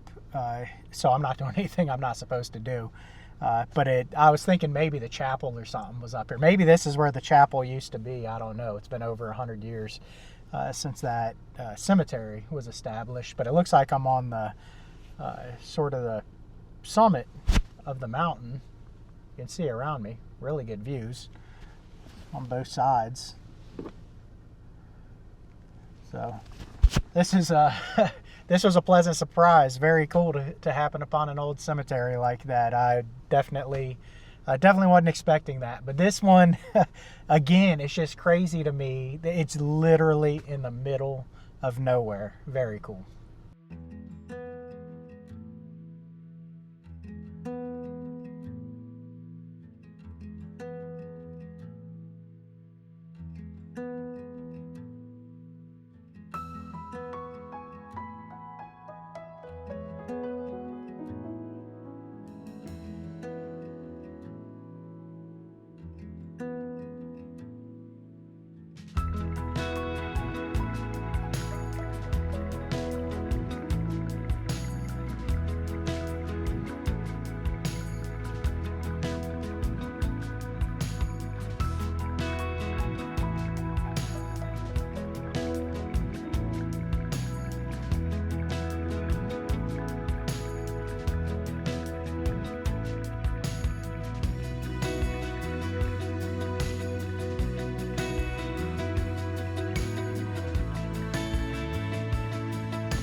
Now my curiosity is piqued as to what happened to the Spriggs Chapel itself.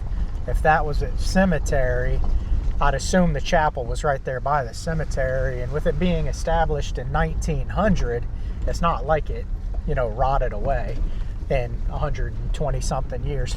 Now, if it was built in 2008, a good gust of wind would have blown it over, but something built in 1900 should definitely still be there. My guess, though, if I was a betting man, I would have to bet that it was probably lost to fire at some point being out here, the way these woods catch fire and stuff with lightning strikes. So that would be my best guess. However, I have no idea. That is total speculation. Definitely going to have to look that up. My curiosity is piqued.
I was able to find Lake Winfield Scott. I turned a little bit early back there. There is a really nice camping area, but it must be seasonal because it is definitely closed. This is the lake itself though. Looks like I can walk mostly down there. There is a little information board here. Let's see if there's probably like a day use fee or something like that. Yeah, day use required, $5 per person.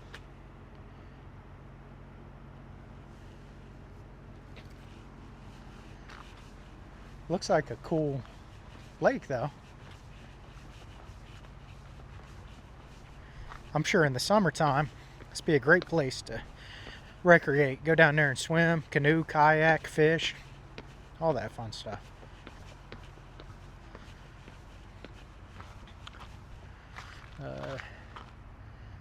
That's obviously closed. Look at the size of this tree that fell across the lake there. And there is a little dock here.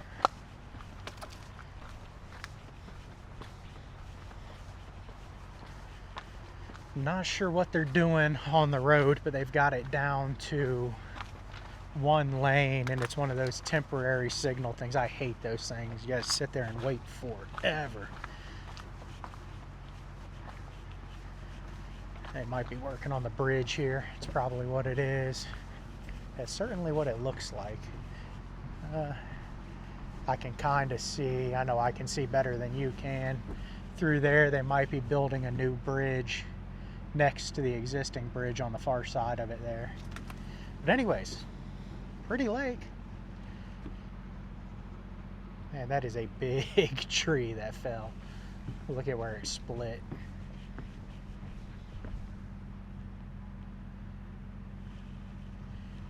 You can see a recreation area over there. You've got to walk to it from this parking area. But there is definitely a nice campground. I was able to see the campground from the road I was on. Now the road going down to it was closed, but I was up on another road and I could look down into the campground. And it was a really sweet campground.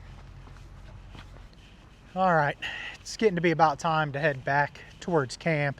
I'm not really sure how far I've ventured off. It's easy to kind of lose track of how far I am from my campsite when I was taking all of those side quest trails. But I can't be too far, I don't guess. When I left, I just left out of the sort of the main national forest area, and the sign that I saw as I was leaving the Coopers Creek WMA. So unless the Coopers Creek WMA is absolutely massive, which it could be, I don't know, it shouldn't take me all that long to get back to my campsite. But guess what I don't have to worry about? Time. Obviously, with my tent already set up, it's no big deal. If it's late, I don't have to find camp or anything like that. So that's pretty sweet.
I had a great time today. I couldn't have asked for a better final day to this trip.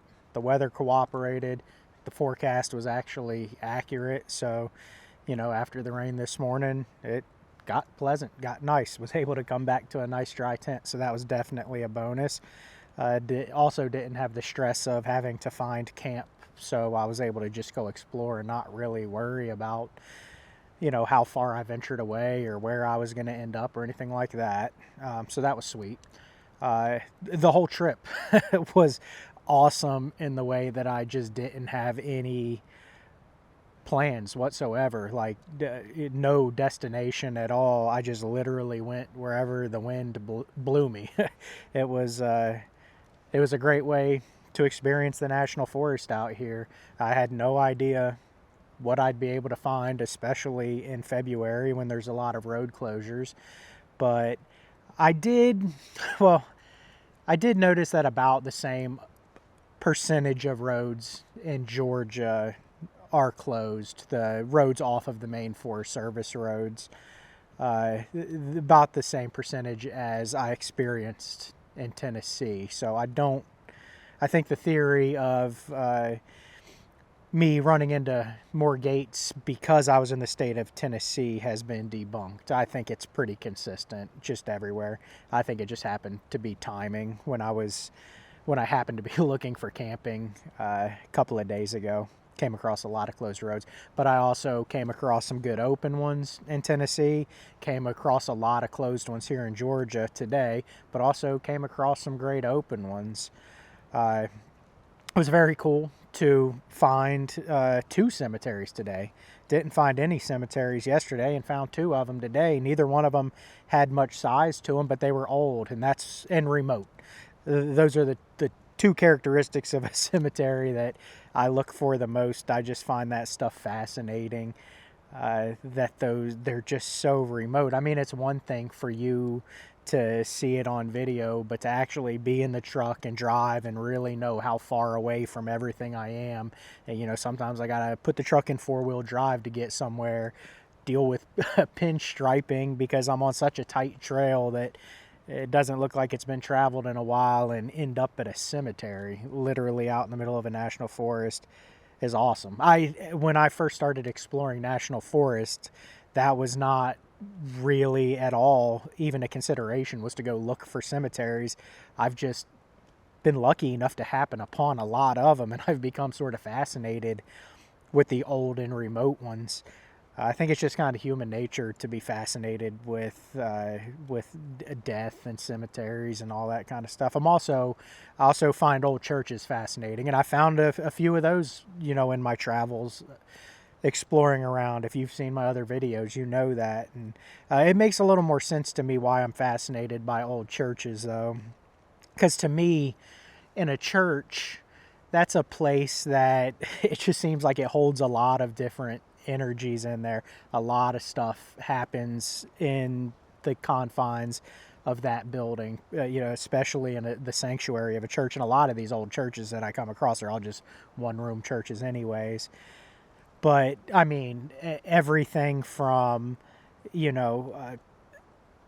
marriages, weddings, to baptisms, to funerals. It just runs the gamut of human emotion and, the highs and lows of life. And that's the place where a lot of people, I don't know what you believe, but that's where a lot of people's lives are completely transformed, through things that they've learned in those buildings. And whether you believe or not, I personally do, but whether you believe or not, you would have a hard time making a case for the idea that what happens in those buildings does not completely transform a lot of people's lives, and it may transform eternity for them if you believe in the way I believe. But call it what you want, it happens. It's a thing. So I find it fascinating. I just think it's very cool. And really anything old, old history. I really didn't expect here in the Southeast to be finding stuff as old. I mean, I've found cemeteries as old, if not older than our country, you know, from the 1700s. It was just very, very fascinating. Had a great time doing it, but it's been been very enjoyable. I'm glad that I came out here with just the goal to see stuff that I haven't seen before. Sorry, this smoke from this fire is getting me. I was able to see a lot of roads that, like you know, I've done a lot of routes, but to do the out and backs was very cool. On the out and backs, that's where I didn't run into any other vehicles at all on any of the out and backs, with the exception of when I went down to that lake off of the Big Frog Loop. There was a Tacoma coming back up from the lake, and there was somebody that had parked at a trailhead. It looked like he was getting ready to go for a walk. There's a hiking trail right there, about 2/3 of the way down that road. But all of the other roads that I went on doing out and backs, I did not see another soul. Didn't see very many people, period, even on the main Forest Service roads. But of course, when I did, it was always at a narrow spot or real rocky or technical spot. And that's just by nature. That's how it works. If your luck's anything like mine, even if you're driving on a county highway, if you see a narrow bridge, you may not have seen oncoming traffic for 45 minutes. But if you do, you're going to meet them in the center of that bridge. It's just, it works out that way. At least it does for me. It doesn't make any sense, but it is what it is. But anyways, it's just been an awesome trip. It's been a great time. Definitely going to come back out here and do a lot more of it. There's so much to cover out here. I just ended up doing a really big loop today with some bonus trails off of the big loop. And there's a lot that was on the map that, you know, just in this area. And obviously there's a lot in northern Georgia to explore. I never today made it out of the Coopers Creek management area. So I definitely have to come back and cover some more ground. And I always find cool stuff when I do it. So definitely want to do it. Another thing I want to do in the near future, I want to do the Florida Adventure Trail. You know, that's my home state. But I'll be honest with you, I just have no real desire to do it during hunting season, especially in the areas where there's dog hunters. I'll just leave it at that. It's an added layer of stuff to deal with that I would rather not deal with when I'm out on an adventure like that. I just want it to be chill, enjoyable, and not dealing with dog hunters. But I definitely want to do that. I definitely want to do that trail, and I'll probably do it when hunting season ends this year. I'll have plenty of time after spring break to get out there and hit that trail. But in the meantime, I'm going to continue to come do stuff like this. So for tonight, I've already eaten because I didn't eat lunch today. First thing I did after I got a good fire going was roasted some dogs and had some dinner. But now I'm just going to sit here by the fire, enjoy the night. It's definitely cooler tonight than it was last night. It's probably in the 40s right now. I'm actually going to put on a heavier jacket over top of this hoodie. Last night that was not necessary, but tonight it's starting to get pretty cold. Time for a heavier jacket and the beanie. But yeah, I'm just going to hang out by the fire, let it keep me warm, and I will see you in the morning.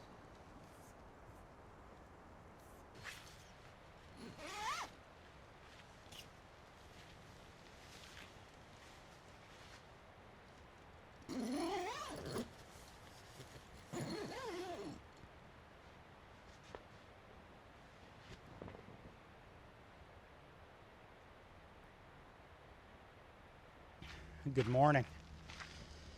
Definitely got a little bit colder last night than it had the previous few nights, that's for sure. I don't think it got down to freezing. At least if it did, it didn't stay there for long because the water in the bed of my truck didn't freeze up.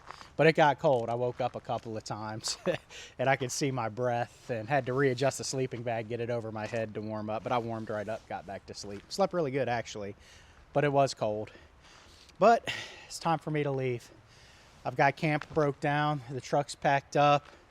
I really don't want to leave. I never do on trips like this, but I got to. I had an awesome time though.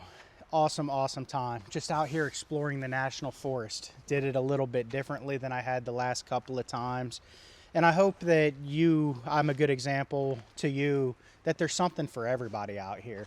I mean, just this winter, I've done everything from, and this is all just in northern Georgia, I have done everything from doing a more than 350 mile overlanding loop to doing a base camp situation where I just had one camp, and from there I went and explored a whole bunch of stuff around there. I did that from Sarah's Creek, and then this time I didn't have really a journey or a destination. It was just I wanted to do some exploring but didn't have any kind of camp in mind, just camp along the way.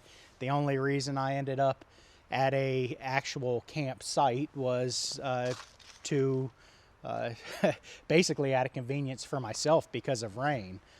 So, you know, I'm out here doing this for the cost of food, fuel, and firewood. You know, anybody can do it if you've got a four-wheel drive truck or SUV or whatever. There's a lot to be explored out here. A lot of this can be done in all-wheel drive, a Subaru, or if you stay on the main forest roads, you can do it in a Honda Civic. But it's just nice to get out here and explore. There's really something for everybody out here. And if you get out here and look, you're going to find some cool stuff. I always do. Every time I come out here, I find really cool stuff. I'm always pleasantly surprised. I always find more and cooler stuff than what I had imagined that I would. So I highly encourage you to get out here and do it. You don't need a rooftop tent. You don't need traction boards. You don't need a winch on the truck. All that's a great idea, and it makes life a little bit easier and safer, but just know your limitations and stay within them. It's that simple. The safest thing you can do is ride around with other people. I know I'm definitely a hypocrite when I say that, because I'm pretty much always out here by myself with just a single vehicle, but I know my limitations, and I take those limitations and dial them back a notch or two, and I just don't do anything that's going to get me into a situation I can't get myself out of, at least, you know, to the best of my ability and knowledge. But anyways, it's time to go. I know I'm just kind of rambling on right now. I don't want to go, but I got to get out of here. I hate that when I leave out of Georgia, the only downside heading back to Florida is that I have to go through Atlanta. I mean, I don't have to, but it's quite the detour if I don't go through Atlanta. But the upside to that is once I get south of Atlanta, I can stop in Auburn, Alabama, and visit my favorite beaver. Well, second favorite. And load up on beef jerky and all that kind of stuff. But anyways, this has been an awesome time. I really hope you enjoyed this video. If you got anything out of it, hit the thumbs up. If you want to see more of it, subscribe to the channel. Share it with somebody you think would enjoy it. I can't wait to get back out here. See you next time.